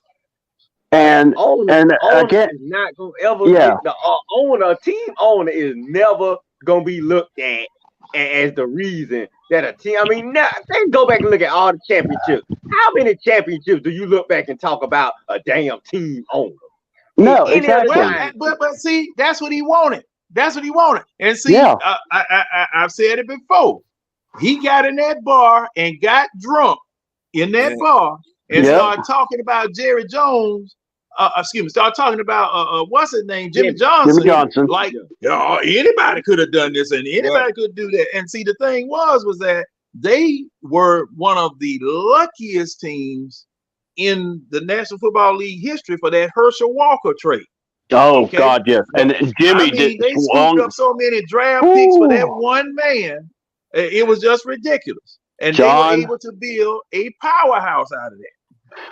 Jimmy John, fleeced the everybody hell out just of them. look back at that one man that JJ traded all those people for, and look at that one man now today. I bet Jimmy Johnson said, "Boy, I know Jerry probably say, boy, I'm glad we got that dumb you know what up out of here." Look at him trying no, to you know who it was. You know who it was that Herschel. gave up all them picks, don't you? Yeah, Minnesota. Yeah. It was Minnesota. And not just that, It was but Minnesota. If I remember correctly, it was Minnesota Minnesota that they sent out to and got all those picks. They always doing desperate shit though. But that's the thing. And also, I remember back in the day when that trade got announced, people actually said, "Man, Dallas is being stupid for giving up Herschel Walker for just draft picks. I mean, what are they doing?" And oh Lord, that was what exactly? How long did Herschel play before they made that trade? Because I'm trying to figure out what did he do in the NFL that was so great that he was worth all them damn draft picks. Well, look now, Herschel Walker, when he first got out of college, he played for Donald Trump in the New Jersey Generals. Yep, and he was the USFL. He had the biggest contract at the time. I think he was making $25 million or whatever it was, guaranteed. Playing for the New Jersey Generals in the USFL. Yeah. Now, and Herschel Walker was man, look, when he played for the University of Georgia, we didn't need no quarterback. But Ballou, the only thing But Ballou was good for was handing in the ball. I remember him at Georgia. I just 2 for 12 or something. Worthy in the NFL to be warring all them damn draft. I know what he did at UGA run, but I'm talking about UGA. Hey, Red, it was the same thing with Ricky Williams in New Orleans. Yes, because Mike Ditka was willing to trade all of his picks. It was the same thing. Time out. Ooh. Red, time out. But you hearing the common theme here? Somebody gets desperate. Somebody makes a move. Somebody's a sucker. Suckers born every day. Like Ron said, like Jim Johnson. That's what I was saying earlier about the draft. That's how the circus was invented. Exactly. Hold on. We are just getting on the roller coaster, guys. Ron, you remember the little field trips we took down to the Civic Center for them circus trips, man? Yeah, I remember those. And Barnaby Bailey. My brother, John, and my mom ran those field trips. And she was a teacher at Miles and Cascade. I don't know if Ron went to one of them schools. I went to both of them. Miss Rose. Oh, bro, you know my mom, Miss Rose. Yeah, that's who my mom is. Oh my God, this is hilarious. Oh my God. Well, you can look at that expression. You can look at that expression. Yeah. He know. Ron was a badass kid. He was like, F them teachers. My mom probably got in Ron ass. Don't tell me she took you home, Ron. Twice. She took you home twice. Oh my God. Oh my God. Your mama did not play the video game with nobody. Oh no, Uh-uh. play, man. your mama Man. got on my ass up John, there. the reason I can walk around all the hoods in Atlanta, because my mama taught all the bad. My mama was the teacher that taught all the baddest kids in every school. Oh my God, that's freaking awesome. If you had behavior problems, my mama was the teacher that the teacher sent they bad kids to my mama class. Right? Hey, wait a minute. Now I see Ron lit up when you. That I see was Ron lit awesome. himself up when you said it. He had to take one. He's like, oh, hell, I can't believe this. Hey, he ain't. Look at him. Ron ain't got nothing but ash left on that cigarette because he took one long draw. Look, thank God John. Thank John. God your mama got on my ass, boy. See, what? John. Now, I didn't know Ron knew my mom before I brought it up. Now, so this is a coincidence. Oh man, hey, you didn't have to say nothing. I was looking at how Ron was looking. I was too. I was looking at how Ron was looking. He just, oh shit. Man. Hey, Ron, we did have a good time. Then Ron, lit we him had a good time at the circus, though. We did have a good time at the circus. Now, yeah, but now, so here's something funny. So we're talking about this, but yeah, so we're just getting on the freaking roller coaster. We are about to go into the draft or the combine, and then you're going to be going to the workouts.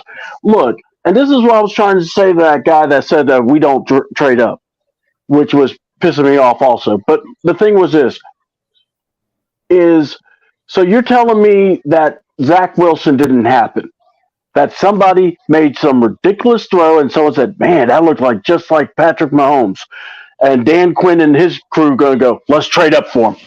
But we're number 2. Let's trade up for him. That's what I'm saying. There's a sucker born every day. And in the NFL, it's called the combine /workouts. And if Helmet Head falls in love with the quarterback, he'll walk around all those GMs talking about how that quarterback's up on his leaderboard. And then they're all going to be like, well, why don't we look at him? And it always happens that way. And look, they're not going to, I truly feel if we see the first 3 picks quarterbacks, I'll be stunned because I don't see it happening. all the mock drafts are going to change drastically after this combine. Why? Exactly. This combine, because somebody from the combine is going to stand out, and somebody from the combine is going to let you down. So whoever let you down, they start going to drop, even though they can still be a good player. Whoever stand out at the combine, they start going to raise up. They can be a hard player. I feel say this. Bill Belichick seen Matt Jones at the combine. Right. And Bill Belichick had his paper right there. And I like Matt Jones. Everybody know Matt Jones was garbage juice. You can see it. Now, Ron, now I'm going to say this about that. Now, that's one of the bad mistakes. That's one of the bad mistakes that Belichick made by going and getting garbage juice and doing the same thing that we did. He never made a good quarterback decision. He got lucky with Brady. Brady was a sixth-round pick. You're right, because he did inherit Drew Bledsoe from Bill Parcells. Bledsoe. He did. Yeah, he did. Well, Bledsoe got hurt, guys. My whole point is. Now I'm saying Brady could have backfired in Belichick's face. He didn't know that 6th-round draft pick was going to be he didn't. 10 Super Bowls and 6 or 7 rings. Nobody could. And the fact that he lucked up and beat the greatest show on turf on that last second drive and that damn tuck rule, man, look, that's what I'm saying. We would have made a colossal mistake turning our organizations over to that man. I know Ron wanted him. I don't know about all that. But he is the godfather of NFL, what some people call it. He do know how to turn a team around. Well, we need help at, and we still do. Look. When I think of Belichick, I will give him his props. Those first 3 Super Bowls, guys, Tom Brady didn't have great stats. Right. Tom Brady, I hate to say it, Tom Brady was Brock Purdy. He was cheating. Dude, Brock, Yeah, I'm going to go yeah. here. Tom Hey, Brady Red, was Brock yeah. Purdy. Red, You know? yeah. Yeah. And see, Hey. hey. If you ain't Who cheating, you ain't trying. Hey, who They- you they- want? Who They you were want? cheating to a massive. I mean, videotape. I mean, they got damn caught. Belichick What? burned all the damn evidence. Hey, Hey, man. Red. They came from the land of the cheaters. Look, Yeah. Boston up there, man. Yeah. Look, yeah, you are. Yeah, I don't know. I think I've talked with you guys about this before, but man, the Boston Celtics, man, look at here. Kareem used to be in the locker room. Boston Garden was the only venue in the NBA that didn't have air conditioning. And guess what? Mhm. Your NBA finals back in the 80s was It was between LA and Boston. Now, LA tried their best to get home field or home court advantage because they could play 4 games in the Forum versus those 3 sauna games in Boston Garden. Because let me tell you something. May and June in Boston in a barn with 25, 30,000 stinking, sweating folk, and then you carrying 5 sweating folk with you down there on the floor. And then Boston, they turning the heat up in your locker room when you go down there. There was so much funk. Hey. Funky. And it's another thing too. I'm gonna tell you about like what C-Dub is saying about Bill Belichick. I remember a playoff game that they played against the Baltimore Ravens. They declared their tight end ineligible at the beginning of the game. But guess what? Baltimore kept checking him. And the man that they declared eligible, he was open all day long. Now, see, that wasn't cheating, Red. That was using this thing here. That was using this thing. And man, I'm gonna tell you something else too. I'm gonna tell you something else too. Before Tom Brady got Randy Moss, the New England Patriots had one of the best wide receiver screenplays I've ever seen. Yeah. They had one of the best screens, and I mean, it was just like it would work to perfection. They were getting at least 15 yards per play. Yeah. So it was a little bit of cheating, it was a little bit of luck, and it was a little bit of them just being good. Well, no, they had some good coaches. You had Charlie. Yeah, they had Charlie Weiss and Romeo. They had Romeo Cornell. But even Dominique talking about it. To this day, Dominique was like, man, we used to go to Boston and it'd be hot, man. I hate that team. That's one of my hated teams other than the Saints. Yeah, because you're a Laker fan. There you go. Yeah, man, you gotta talk about that. Hey, I hate them for the Hawks too. But man, back in the 80s. The one that went 7 games with Boston. Yeah. Back in the 80s, man, it was LA Boston, and everybody knew it. Everybody knew it was going to be LA Boston. Because so what those jokers used to do, they used to load up in the off season and stack their teams, not in preparation for the 82 game season. They were prepping for each other. They were prepping for each other because they knew that that's what it was going to come down to. And now that one time that Houston got in on that old lucky shot that Ralph Sampson hit, man, I said, and I mean, everybody was just in shock. And he hit that. That's the first thing came out. That fool hit that. But you know, Tower with Hakeem, him and Ralph Sampson. Yeah, a 7'4" point guard. Dominique talking about it right now. He said when they used to play Boston, it used to be hot, and it be so hot you cannot even sleep at night. Yeah, because Michael you. Jordan didn't talk about it. The Lakers, Magic Johnson, right now talking about it. He said, "Man, we used to go to Boston and we be sweating bullets when we go to sleep at night." And you had dead spots all over that parquet floor, Right. and the referees wouldn't give you a call. That Man, you man, look, especially the Hawks. Hawks right. couldn't get a call up there. Matter of fact, That's why they everybody threw up. want home field advantage to be Yeah. at home. Yeah. I mean, and if there was this referee that I knew, that series go that the ahead, Hawks Red, I'm sorry. played, that series that the Hawks played Boston in 08. And when we had Mike Bibby on the team and Joe Johnson, we won all the home games. I think we were the AC. We won all the home games. We couldn't. I knew we weren't gonna have a prayer of winning in Boston. It went 7 games. It went 7 games. AC Hawks took them 7 games, and we could not win 1 game in Boston. Nope. Because old Jack Madden, the referee Jack Madden, man, he stayed in Marietta. That was the crazy part about it. He was the NBA ref that stayed in Marietta and would not give the Hawks a call. Wouldn't give the Hawks a call.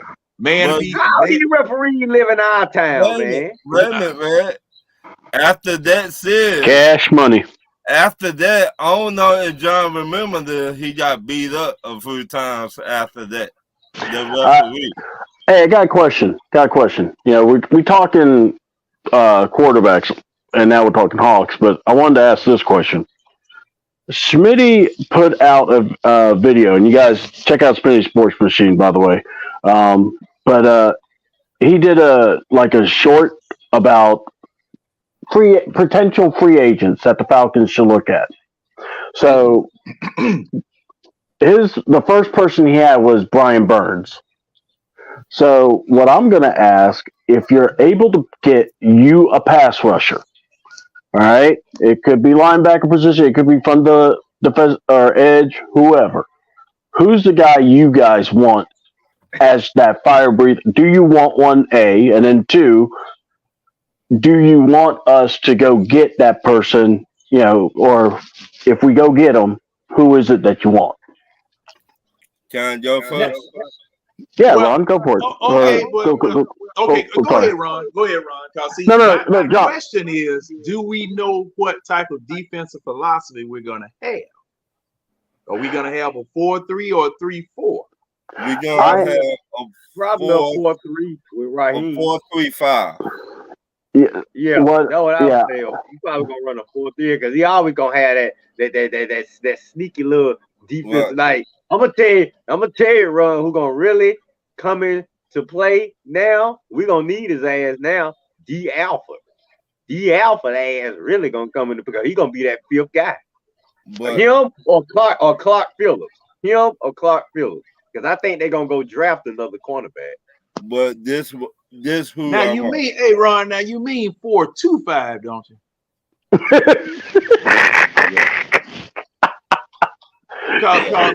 And the reason, and Ron, the only reason I remember that, you remember, now I'm trying to think if you can remember this. Do you remember Clay Matthews who used to play here? Yeah. He was one of those 2 linebackers. You could time him in the 40 with a calendar. Yeah. But this who I would want. They just me. Go ahead. I want Bones. What the hell is Wallace talking about? Give me Bones. He said we're going back to a 3-4 base defense. See, now I don't know. That ain't where Raheem run. Look, see, I don't know. That's what I'm asking. Give me Bones, and somehow, some way, give me another top pass rusher in the draft. If Burns is available, and I'm not sure he's available, but if he's available, hell yeah, I take Burns. He a young guy. He's starting 26 this year. I'd take, but Josh Allen from Jacksonville is not a bad guy either. But I heard that we're trying to re-sign him too in Jacksonville. Josh Allen. Yeah. Oh, Josh Allen trying to Yeah. re-sign his Jacksonville. Or Jacksonville Jacksonville would trying like to to re-sign sign him. Josh Yeah. Allen. That don't mean Josh Allen will take the bait. Yeah, that's right. He might want to come over here and play with Raheem. Man, fuck But, y'all in Jacksonville. People, but you don't what know I'm what you saying, I want Bones, and if we can't get Bones, give me Hunter from Yeah, Minnesota Travis, Vikings. Travis was just brought it up. Yeah, that's what I Yeah. was thinking, Travis. Hunter is the guy. Let me see what he say. Red, we hired Rudd is like because they're going to hire. That don't mean we're gonna go to a 3-4 defense though, Wallace. When Raheem mostly runs a 4-3, or like Ron said, a 4-2-5. Well, actually, he said a 4. We ain't gonna get to that. Well, you know what I 4-2-5. mean. 4-2-5. Well, I just had to ask because see, Ron, you set me up for too many men on the field on every play. You run 12 men out there. You set me up for too many men on the Hey, field every play. Pittsburgh did. I mean, New England did it back in the day. So watch. Hey. Arthur Smith is going to try to do it too. Wait a minute. Ron, what did you just say? Belichick ain't here. He ain't going to be able to get away with it. Raheem Mars ain't going to be able to get away with it. Thank you, Travis. That's the defense we running, Travis. A 4-3 or nickel base. I don't know what Wallace talking about. Hey, New England did it back in the day, John. So watch. Ron, you should have hired the man that would have let them get away with it. You ain't got him. Yeah. You don't have him. All right. That's awesome. We don't have all that You ain't gonna James get away with that Bond mess. So we don't have a James Bond do what they did.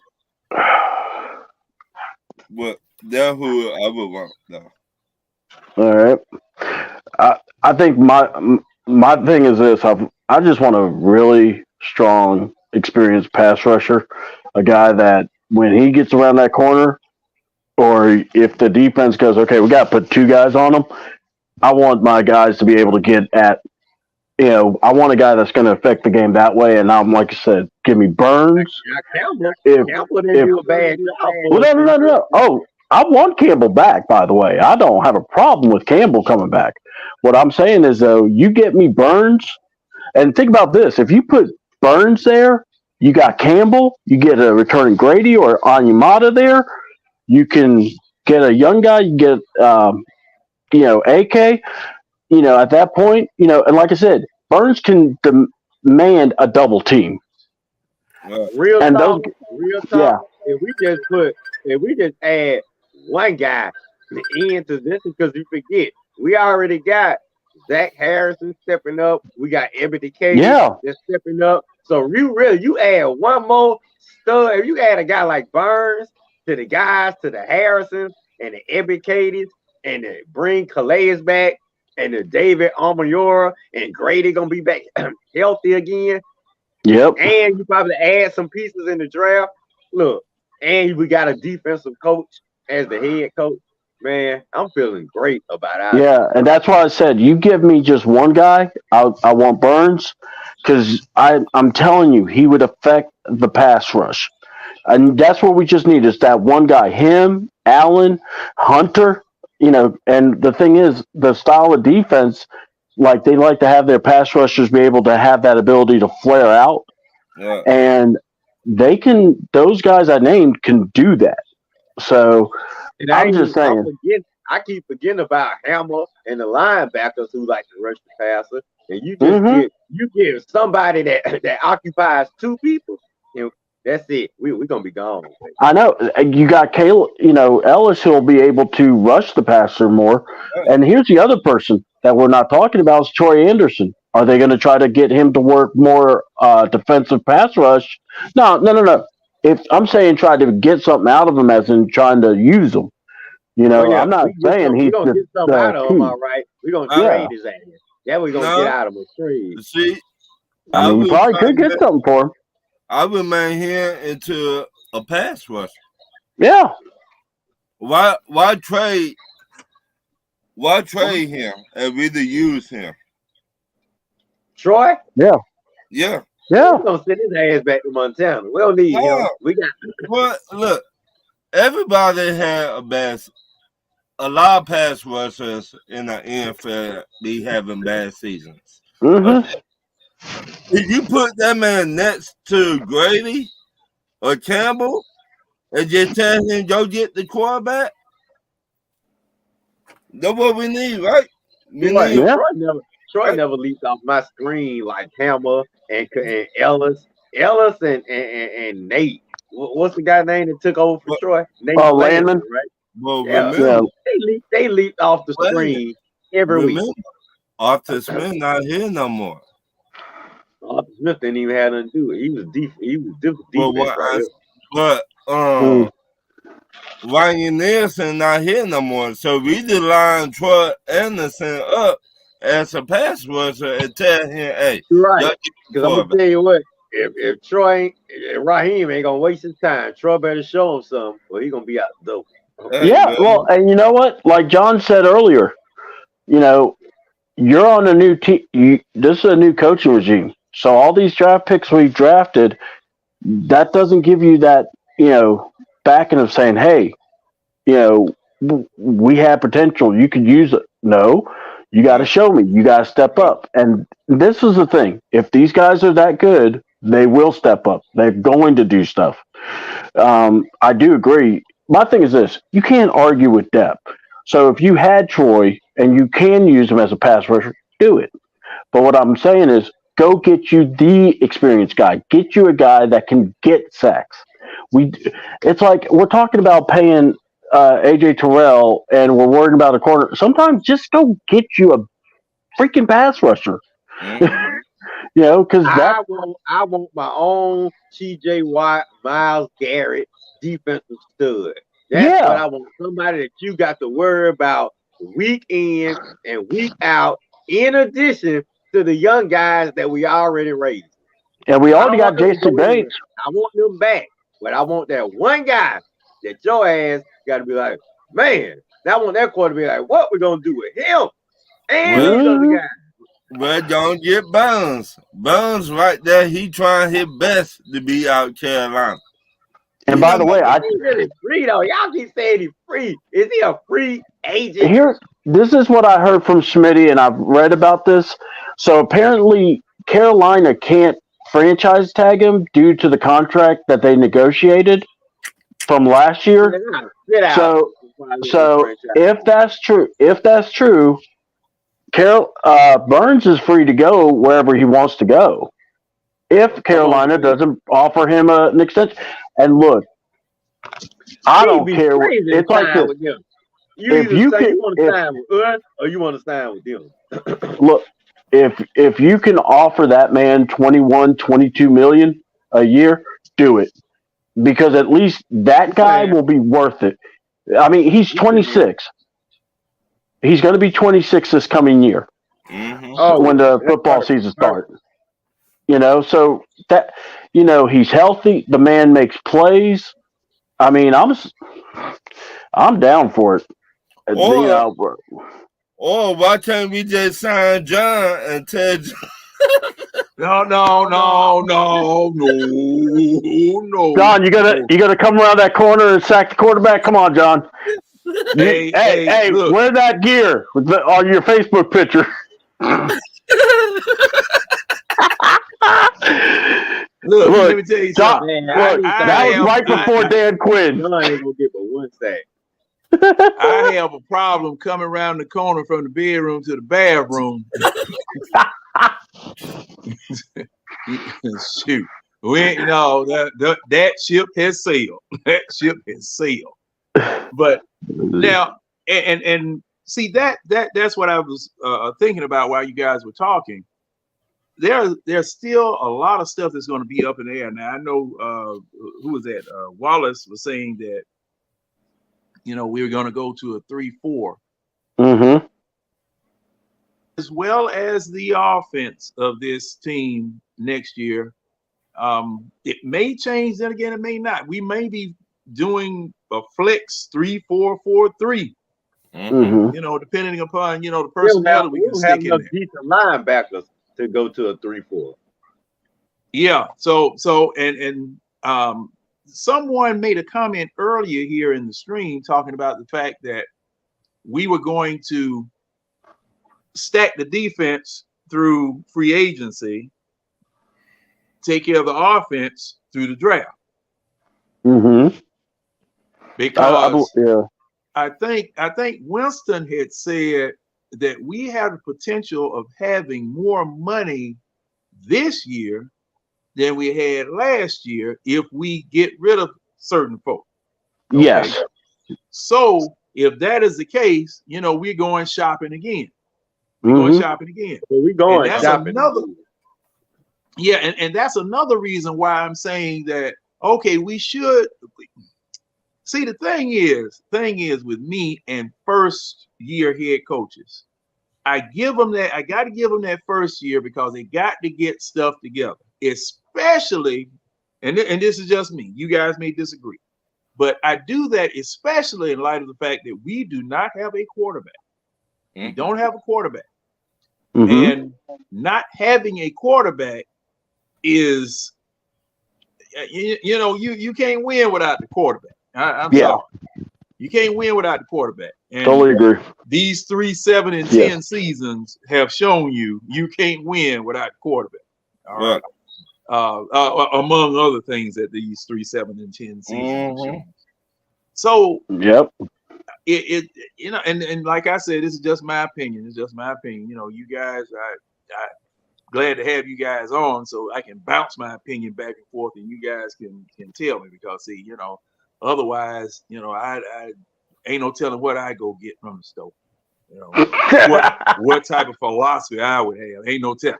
Ain't really no telling. But what I'm saying is this. We are at the birth of a new situation for our team. We're at the ground floor. We build a building. And the people that we have, the architects, the contractors, all the people that are going to help us build this building, they're coming from good stock. Yeah. This isn't the labor pool or the no-name coaching staff. Everybody knows these people, and all of these people have chosen to gravitate toward Raheem Morris. Yeah. And they've chosen to come and work with him. And thing is, from what I'm looking at, from all of the people that we've gotten on the coaching staff, this ain't Rudy Poot ain't nowhere around here. Rudy Poot ain't nowhere around here. So nope. That's where my encouragement comes from. But as far as just like the question was asked, C-Dub, now I know what you were talking about the quarterback. Yeah, now I know what you're talking about. Because see, I did make a comment, but I said this because someone tried to peg him down on the quarterback question. That's they did. Yeah, they did. They tried to peg him down on the quarterback question, and I said that thing is that he don't know. What? Yeah. He know who he not gonna have at the helm. He never mentioned that boy's name. Yeah, he know who he not gonna have at the helm. Go ahead, Ron. But say his name. I said it a couple of weeks ago. We don't know what this Falcons new coaching staff would do. I said it. And Slim was like, we're not going to trade. That's not what the Falcons do. No, you're not in the office with Terry Fontenot on them. So you cannot say what we're going to do or what we're not going to do. We could trade get Drake May, or we could trade get Daniel. We don't know. So go ahead, Ron. I'm sorry. Go ahead, Ron. Go ahead. That's my whole point. We could trade get one of them and bring in a Russell Wilson for 2 years and just let them study the playbook. Then Russell Wilson leave. Boom, we got our job for the future to come in and just take over. I mean, like I said, that's the way you could go. You can also, like I said, when you think about the quarterback position, Mm-hmm. and everybody talks about this, if you draft high to go get a guy, you're pretty much saying this is your franchise. So what I am saying is, if you do that, we all got so angry and so aggravated that you know dummy Coach Igor decided to just give the guy the job. Now, here's the thing: if we're getting a first round quarterback, hear me out. It's a first round quarterback, not a third rounder. It's Right. a first rounder. And that means you do have the talent that that third rounder didn't. So Right. I understand giving the job to that guy. What I'm saying is I want to see if we're truly shaking this team up. I want every man to fight for their job. That's all. Let's see it. Let's see Mm-hmm. the cream will rise to the Definitely. top. Because and I'm saying, because John, you said it. Just because you're on this team this year or from last year, don't mean you could just rest on your laurels. You got to earn it, guys. Right. And Mm-hmm. you got, this is what championship teams do. You got to see some fight. You got to see if these guys really want it for the full time, and it's like this, talking about the pass rusher. I love Raheem saying, we're gonna evaluate. We are going to, get our people together. We're gonna, collab. We're gonna figure out what's each person's strengths are. But not one time did he mention Desmond Ritter. Not one time he mentioned Taylor Heineke. So to me, everyone saying, "Oh well, Desmond will have a chance to start." No, if he did, he'll have to learn a new system like the other guys will, and he will have to compete with those guys. And trust me, that will be. I personally, if he's only here as the third string quarterback. I know practice squad. Hold on, Red. Don't worry. Arthur Smith is in Pittsburgh. He may want him. Or Desmond Ritter might be at Walmart. Paper, plastic, and Where you gonna I be? mean, Dave Margone and him are. That's But where you but gonna be. and He gonna be working with me at UPS. I'm gonna be on his butt so hard. I'm gonna treat him like I want to treat all the other new hires. I am gonna treat that guy like a rookie. You ain't but nothing here, boy. You Red, think it's a y'all got to football field? remember. Red, y'all Red. got to remember, it ain't all his fault. It ain't all his fault. Arthur Smith. And just He like should have Arthur told Blank Arthur said, Smith, that John. He should have been like, man, I need to go out there a few more plays. I need more than one series, man. He sat up there and thought he was arrogant, so arrogant, and thought he only needed one series in the. Why you out your mind, you big dumb dope? You should have told the coach yourself, look, coach, I need more than one rep, man. I just threw a pick. Let me at least throw a touchdown, coach. Nah, he now, didn't now, say now, that. Red, He went Red, right along with the program, and I'm gonna push his now, ass Red, out right along with Arthur Smith. now, Red, now, look, now, hold up. I love Red. You remember, somebody was saying, I think you were on one of the Waffle Houses. I think you were on one of the Waffle Houses. And somebody was saying that Arthur Smith needed to hire an offensive coordinator. And you remember what I asked? Yeah. Could you work for Arthur Smith? John, that was the best answer ever. And the reason why I say that, okay. Now, if an offensive coordinator couldn't work for Arthur Smith because he automatically, and now follow me. Who is YouTube? At any rate, follow me here for a second. Mm-hmm. As soon as you become offensive coordinator, you become number one scapegoat. Yep. hey, You become number one scapegoat. If the team's not performing, guess what? And Arthur Blank calls you up in the office and says, look, hey man, y'all look like crap out there. What's going on? Well, that offensive coordinator, I'm gonna have to fire him because he's not doing what he's supposed to do.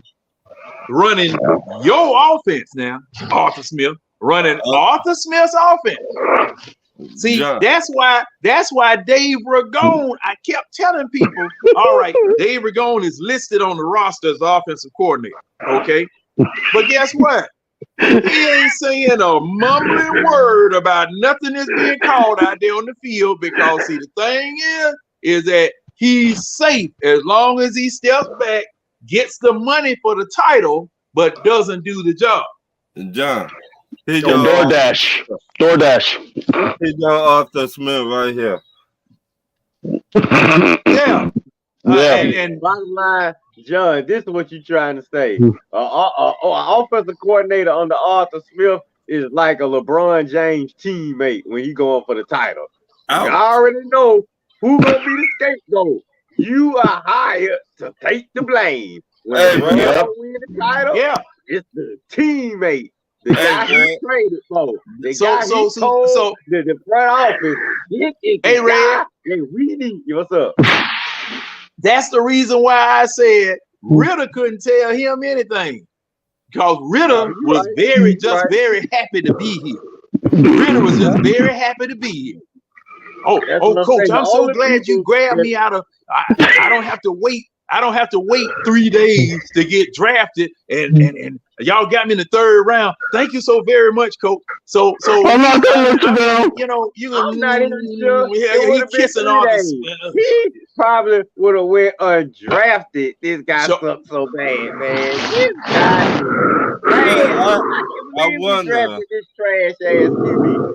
I wonder, can we trade Desmond Ritter to Pittsburgh? Who gonna take? Wait, trade him for what? His ass to damn Blacksburg, man. We can't even trade his ass to a damn Pee Wee League football team. Wait a minute, Red. He is Arthur Smith boy, right? Well, now, Ron, I don't know now. I don't know now. He got him fired. Wait a minute. He got him fired. So you tell me we boys, we sit there on the couch watching the game, but we're not boys.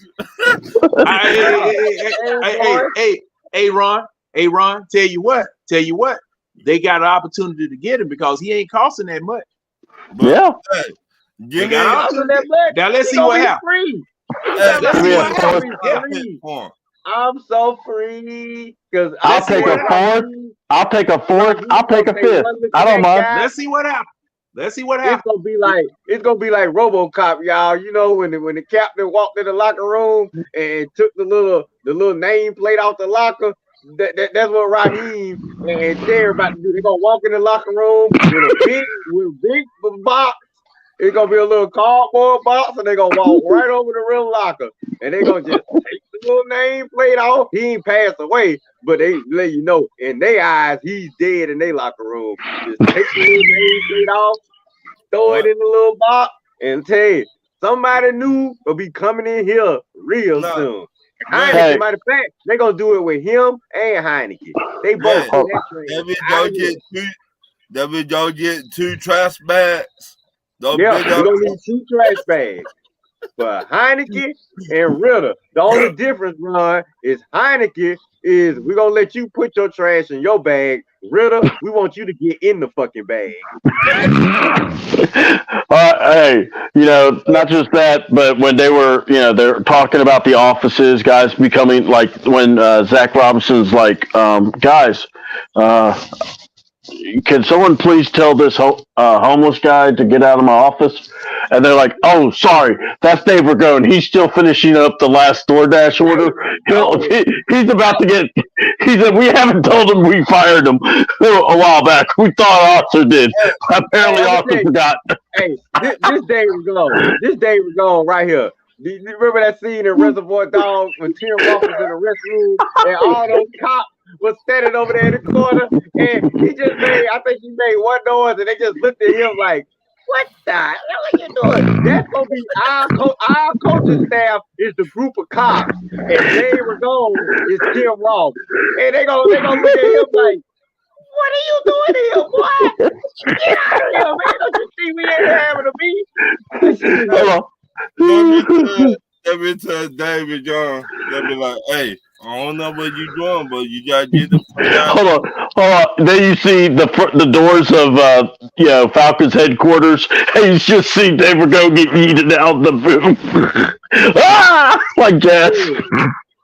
You not gonna even get your thing. He will message you your thing. Just get out. We want all this Arthur Smith stink out of here. I don't even know what they were going. You shouldn't even be in the building anymore.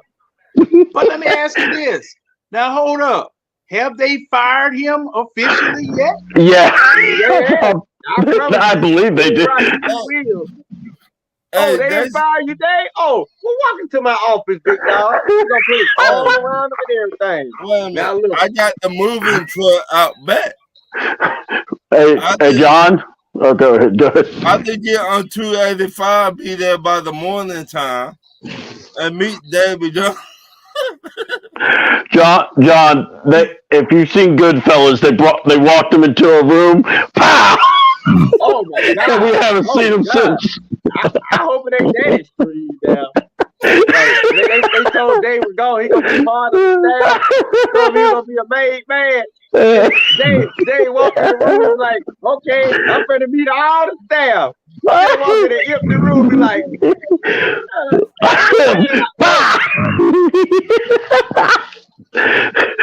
from running up the DoorDash bill. Well, you know what? I'm glad we friends. See, shoot, I'd hate for one of y'all had to fire me.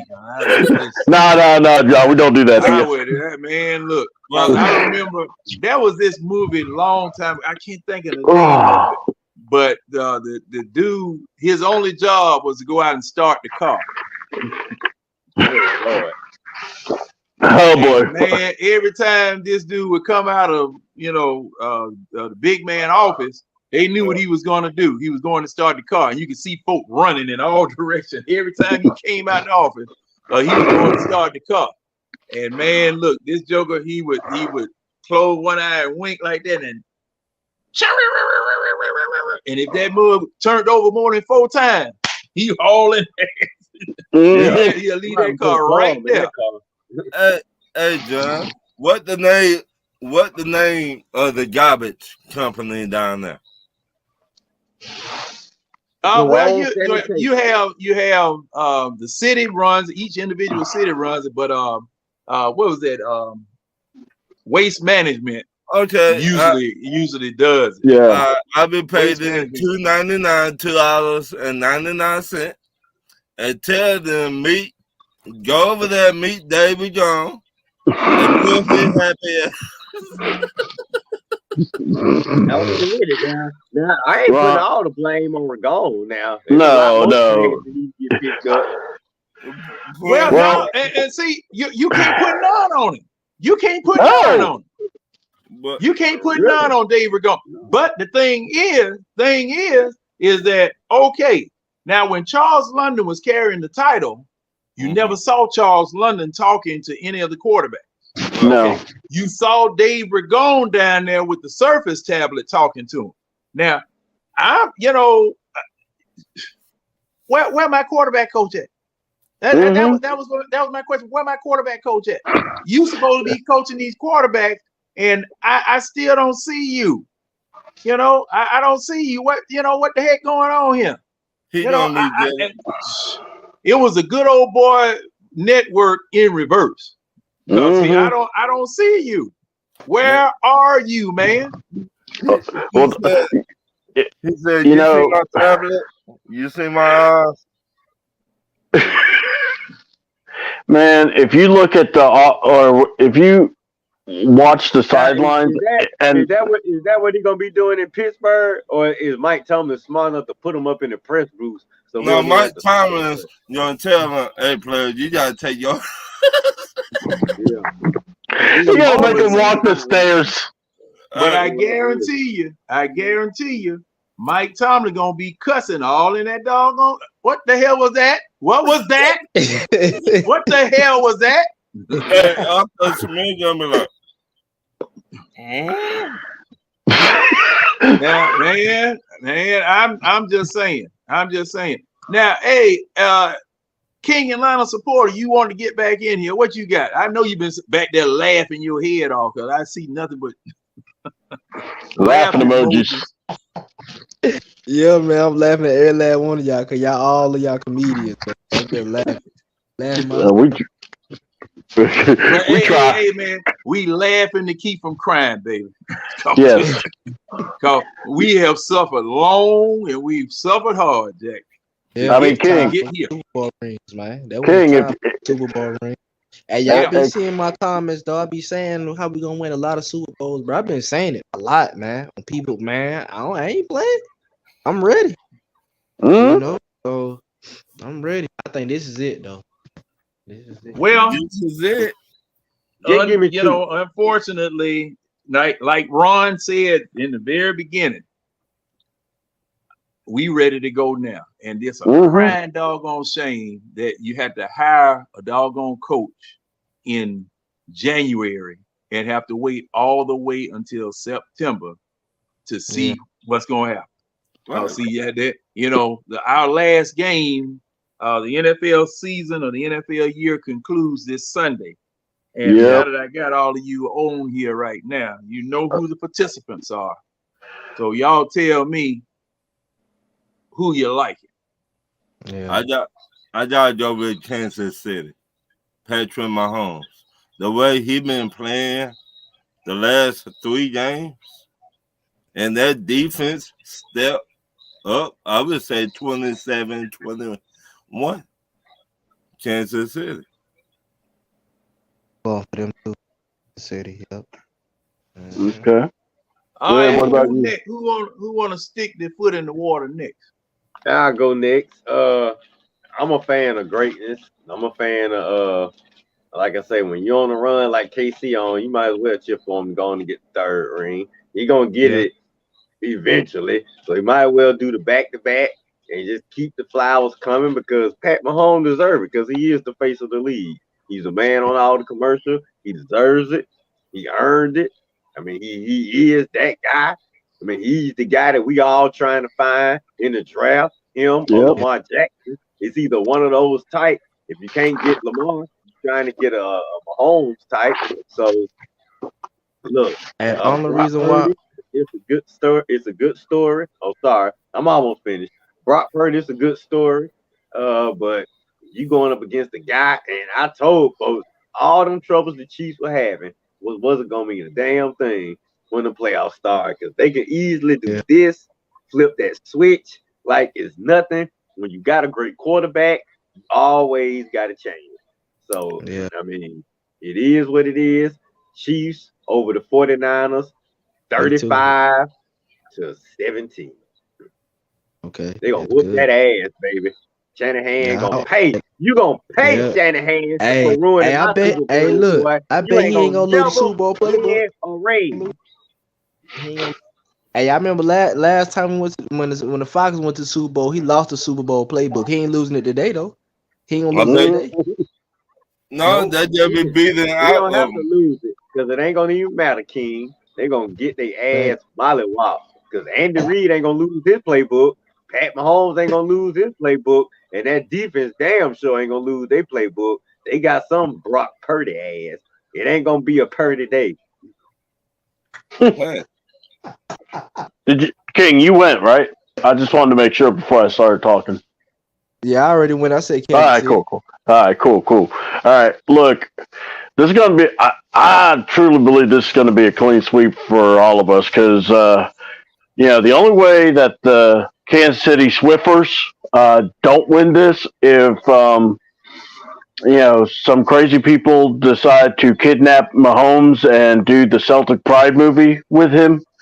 And try to make sure he doesn't crush their dreams, but he still will, because they'll probably, knowing their luck, they'll kidnap Jackson Mahomes and poor people then. But no, That's what seriously, you do. yeah, I know. But seriously, look. If Patrick Mahomes wasn't playing, I still would be like, well, they still have a chance because it's Patrick Mahomes. That man's gonna, he like Red said, he is the face of the league. He is greatness. Um, man's going for his third ring, and he's how old already? You know, And not only that, Andy Reid's coaching at a great level. What was that, Red? 25 or 28. He's 28. 28? Okay, yeah. So this guy's he's now going. He's there, and you got Andy Reid. I don't believe Andy Reid is retiring, but No. if so, they're going to want to make sure they do this right and win it for him. If that's the case, but yeah, this game is probably going to be 35-24. And don't be surprised if Kansas City decides to score 3 touchdowns in the fourth quarter to just blow them out of it. To me, nothing surprises me with this Super Bowl. If the 49ers were playing anybody else, I would actually give the 49ers the edge. But, dude, we kept saying, oh, well, this is Patrick Mahomes' first road game. He's probably going to lose. No, he won. Oh, Baltimore has a better defense. He's probably going to lose here. No, Kansas City showed up. So, best bet to do is don't bet against Patrick Mahomes. The man is him. And, yeah, and someone asked the question about, is there a Super Bowl in our future? Look, it probably will be, but we got to make sure we get the quarterback and then just let Ra, develop this team, him and his coaching staff. So, that's my answer to that question. I think folks just need to, when it comes to us, people just need to just be patient. Let's chill with all the championship questions, right? First of all, like you say, we got to find a quarterback, and then we take this thing one step at a time. Let's not start talking over our head. Concentrate on winning the division. You find a quarterback and you win the division. When you win the division, you're gonna get a home playoff game anyway. And we always start from there, because once you're in the playoffs, you look. Anybody that's in the playoff is a championship contender anyway. You in the dance, you got a chance. So look at Green Bay this past year. They went in there and beat Dallas, who was number 2. They should have won. They should have been in the NFC Championship game. Jordan Love should have been in the NFC Championship game. But that's what I'm saying. They should have beaten the 49ers. They had the 49ers. So, look, that could be anybody when you look at the team. So, that's what I'm saying is concentrate on getting over 500. And then once you get over 500, get that division. Because if you're over 500, Tampa Bay. It could have easily been Tampa Bay. They won the first playoff game against Dallas. Only lost to Detroit by 1 score.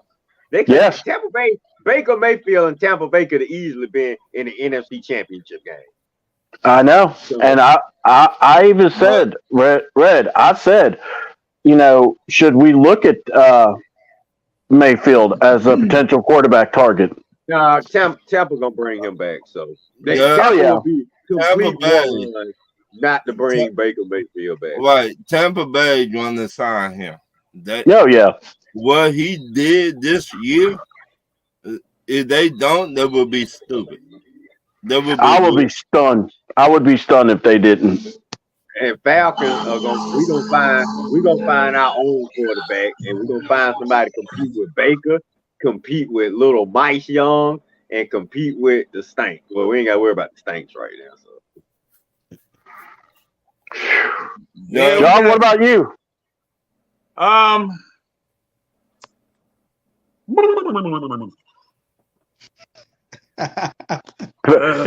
That's called pain meds kicking in, folks. Yeah, well, no. Oh boy, I'm kind of torn. Well, John, you just like me. You just gonna be patient, because you got to see. We got a lot of obstacles to cross before you can even see a clear picture. Yeah, on a lot of things. So and see, excuse me, that's starting over. That's the bad part about having to start all the way over. Especially after these last 3 years, man. It's just like we just wasted our time these last 3 years, when you look back on what you did, how you messed up in the beginning, and you were messed up because of that one mistake, and it haunted you until the end of your tenure. Yeah. And I got a question though. go ahead. I want to know why Arthur Blank even wanted Arthur Smith in the first place. Why did he want him? I hope he wasn't gonna get the same name. Wait a minute. Why? Because his friends told him, remember I said that, John, a long time ago, yes, boys, told him Arthur Smith was legit in Tennessee. I said it. Instead of, they should have told him hell no. But they just want to stay where the money at. So they told Arthur Blank what he wanted to hear, not what he needed to hear. Let me also say this: he was the hot shot coordinator at the time. He was, and this is why a lot of people like me, and I know like Berto, we didn't want any more coordinators. We were like, look, get a guy with experience, because when you get a guy that's a coordinator but never been in that position, you don't know what you're going to get. You may get a guy like the Eco Ryans, but then again, you may get a guy like Crazy Eyes that used to coach for the Jets. Oh, what's his name? Was that Gates? Adam Gates? Yeah, Adam Gates. Yeah, Adam Gates, man. Yeah, those Crazy Eyes. Oh Lord. And that's another thing. What was that, Red?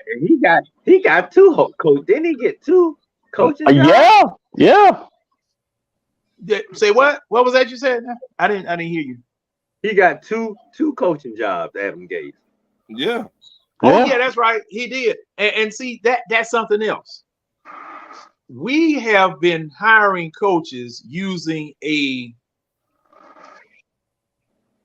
it a firm or a panel or whatever it was, and to what C-Dub was saying also, and part of what you're saying too, Ron, they were hiring people from the hot commodities.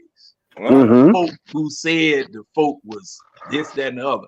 And see, the crazy part about that even is that each one of us on this panel, most of the people in the groups that we look at, we knew why Arthur Smith was so successful. It was Derrick Henry. So now, how on God's green earth could a coaching panel or a search panel worth anything not see that obvious fact? I don't understand it. And then so that, you know what that leads me back to? Exactly what Ron said. See, people knowing people, going and golfing, going and commiserating and going and talking or whatever, they pumping up their boy because they want their boy to finally get a head coaching job. And so, oh yeah, you see the success he has here. And see, if you look at it on just pure stats and not pay attention to the games and not pay attention to what it is that you're watching and what it is that's being said, oh yeah, you'll suck that up all day long. All right. Yeah, you'll suck that up all day long. You'll fall for the banana in the tailpipe all day long, because a lot of the fans that we have, and I guess that's true with all franchises, they don't really know the game. They don't really know the game. They will start coming around once the game gets so pretty. Super Bowl parties this weekend. Or John, or they don't know the basics of the game. Yeah, they don't know. Yeah, and there's an old Navy term: a rising tide floats all boats. If the team wins, everybody gets elevated. Yep. Okay, everybody gets elevated, even folk who don't deserve it. They get elevated because guess what? You on a Super Bowl winning team. That makes you good. That validates the draft picks that you drafted. That validates the coaches that you brought in. Then, say for instance, you lose, bloop, everybody falls. Mm-hmm.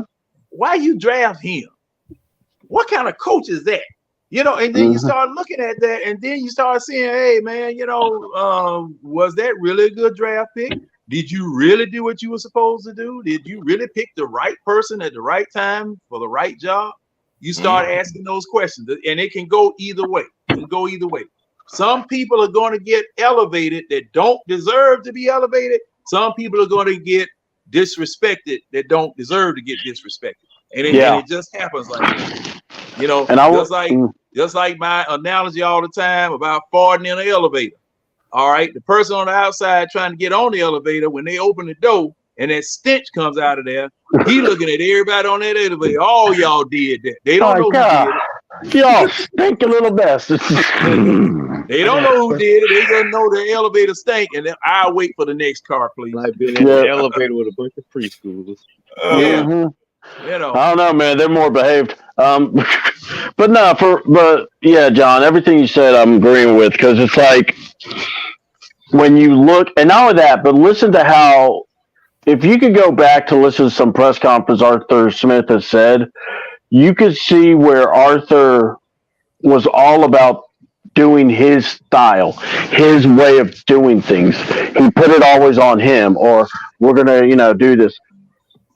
And then listen to what Raheem's saying. It's a collaborative thing. We're all working on this. This isn't just me. Him taking that CEO style of a coach, which is, I'm here. I'm going to be, I'm keeping my eyes on everything. Let's go. I got my ear to my defense. I got my ear to the offense. Don't worry, guys. We're going to do this. And also, we always say, well, this guy put him as a defensive coach, but he put him over with the offense. That's what happened to Raheem. He was a defensive backs coach, and then he was a head coach, defensive backs, and then he was coaching the receivers. Rod never said, "Why are you doing this to me? Why am I having to come over here?" No, Rod just said, "All right," and ended up the year he coached the receivers being one of the best years, because he's teaching them, hey, this is what the DBs are going to do for you or do to you. Here's how you counter. This is how you take the step to. Matt Ryan was talking about that. There is a lot to be said for guys that just pay the dues, that learn from years of working with coaches. And this is Ross' time, and I can't wait to see what he does with it. Yeah. Well, is it that time? Yeah, it's about that time. And gentlemen, I've enjoyed it as always.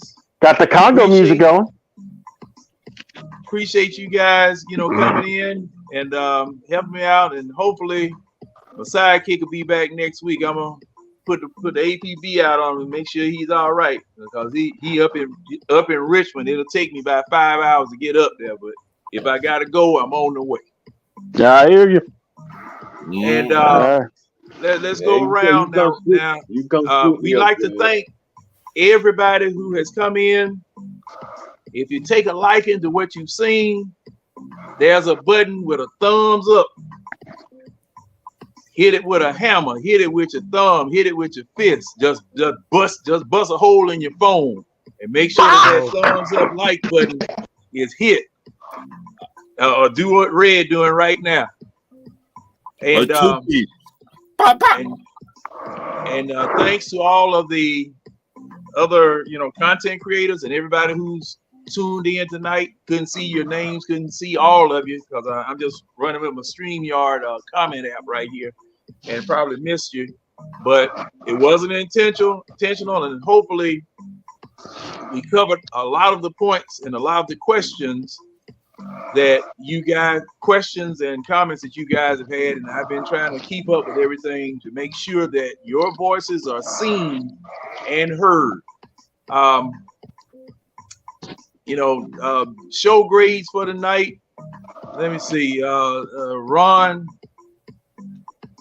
Yeah, I give you Atlanta Public Schools A.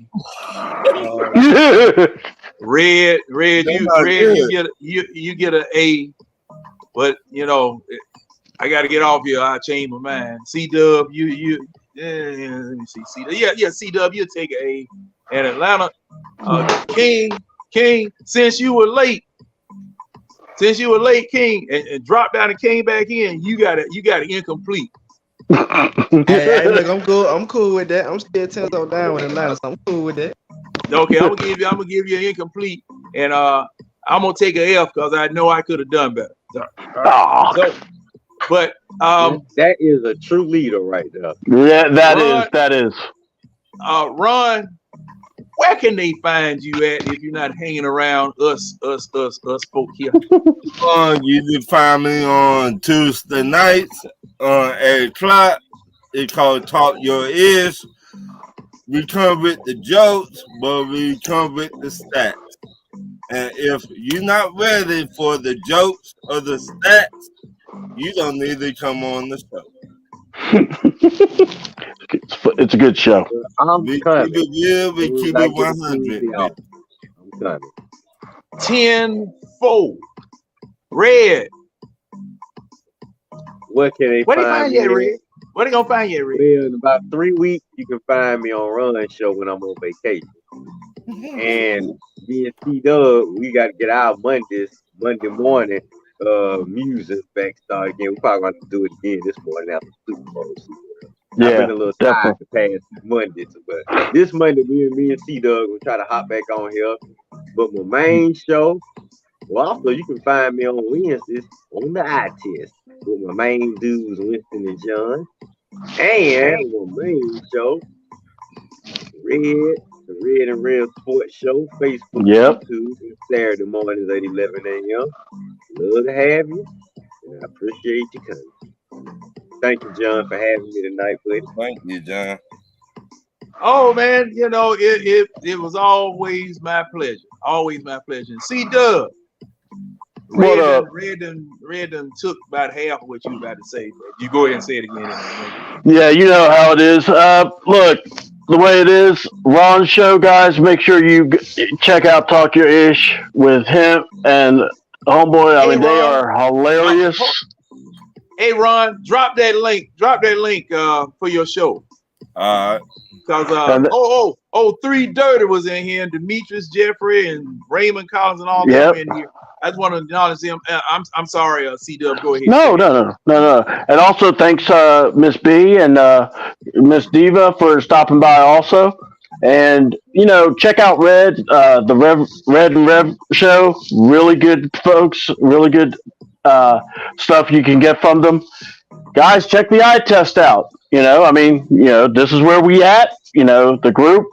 I posted on Facebook about the group, so please check us out, like it, join. You get to hear a lot of good stuff from Winston. You'll get to hear a lot of stuff from John, and you'll get to see John's awesome Facebook picture where you can see how he looked right before Dan Quinn got the job, and then immediately afterwards, Dan Quinn took that man's hair. It was a crime and shame. But for real, love it. Check me out. Check me out on C Double Page on Facebook. Once I can learn the StreamYard stuff, I'm going to start doing some more streams. I'll be with Red on Mondays. We'll be figuring something out. And yeah, from there, I'll be hanging around John if John doesn't kick me out of here. All right. C-Dub, you our own personal Cliff Clavin, man. Well, what can I say? See, I ain't gonna argue. But ladies and gentlemen, I want to make sure that you guys know that we're going to be transitioning into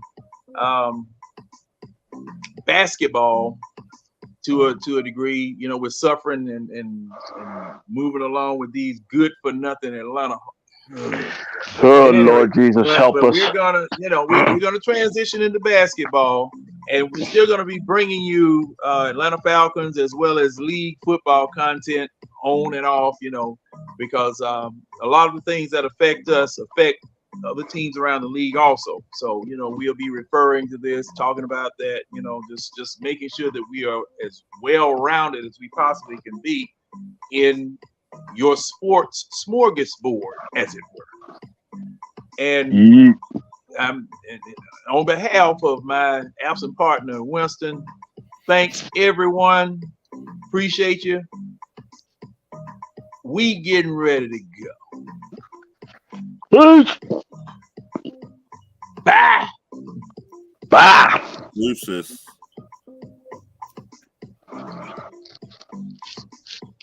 I'm down with this radio show, man.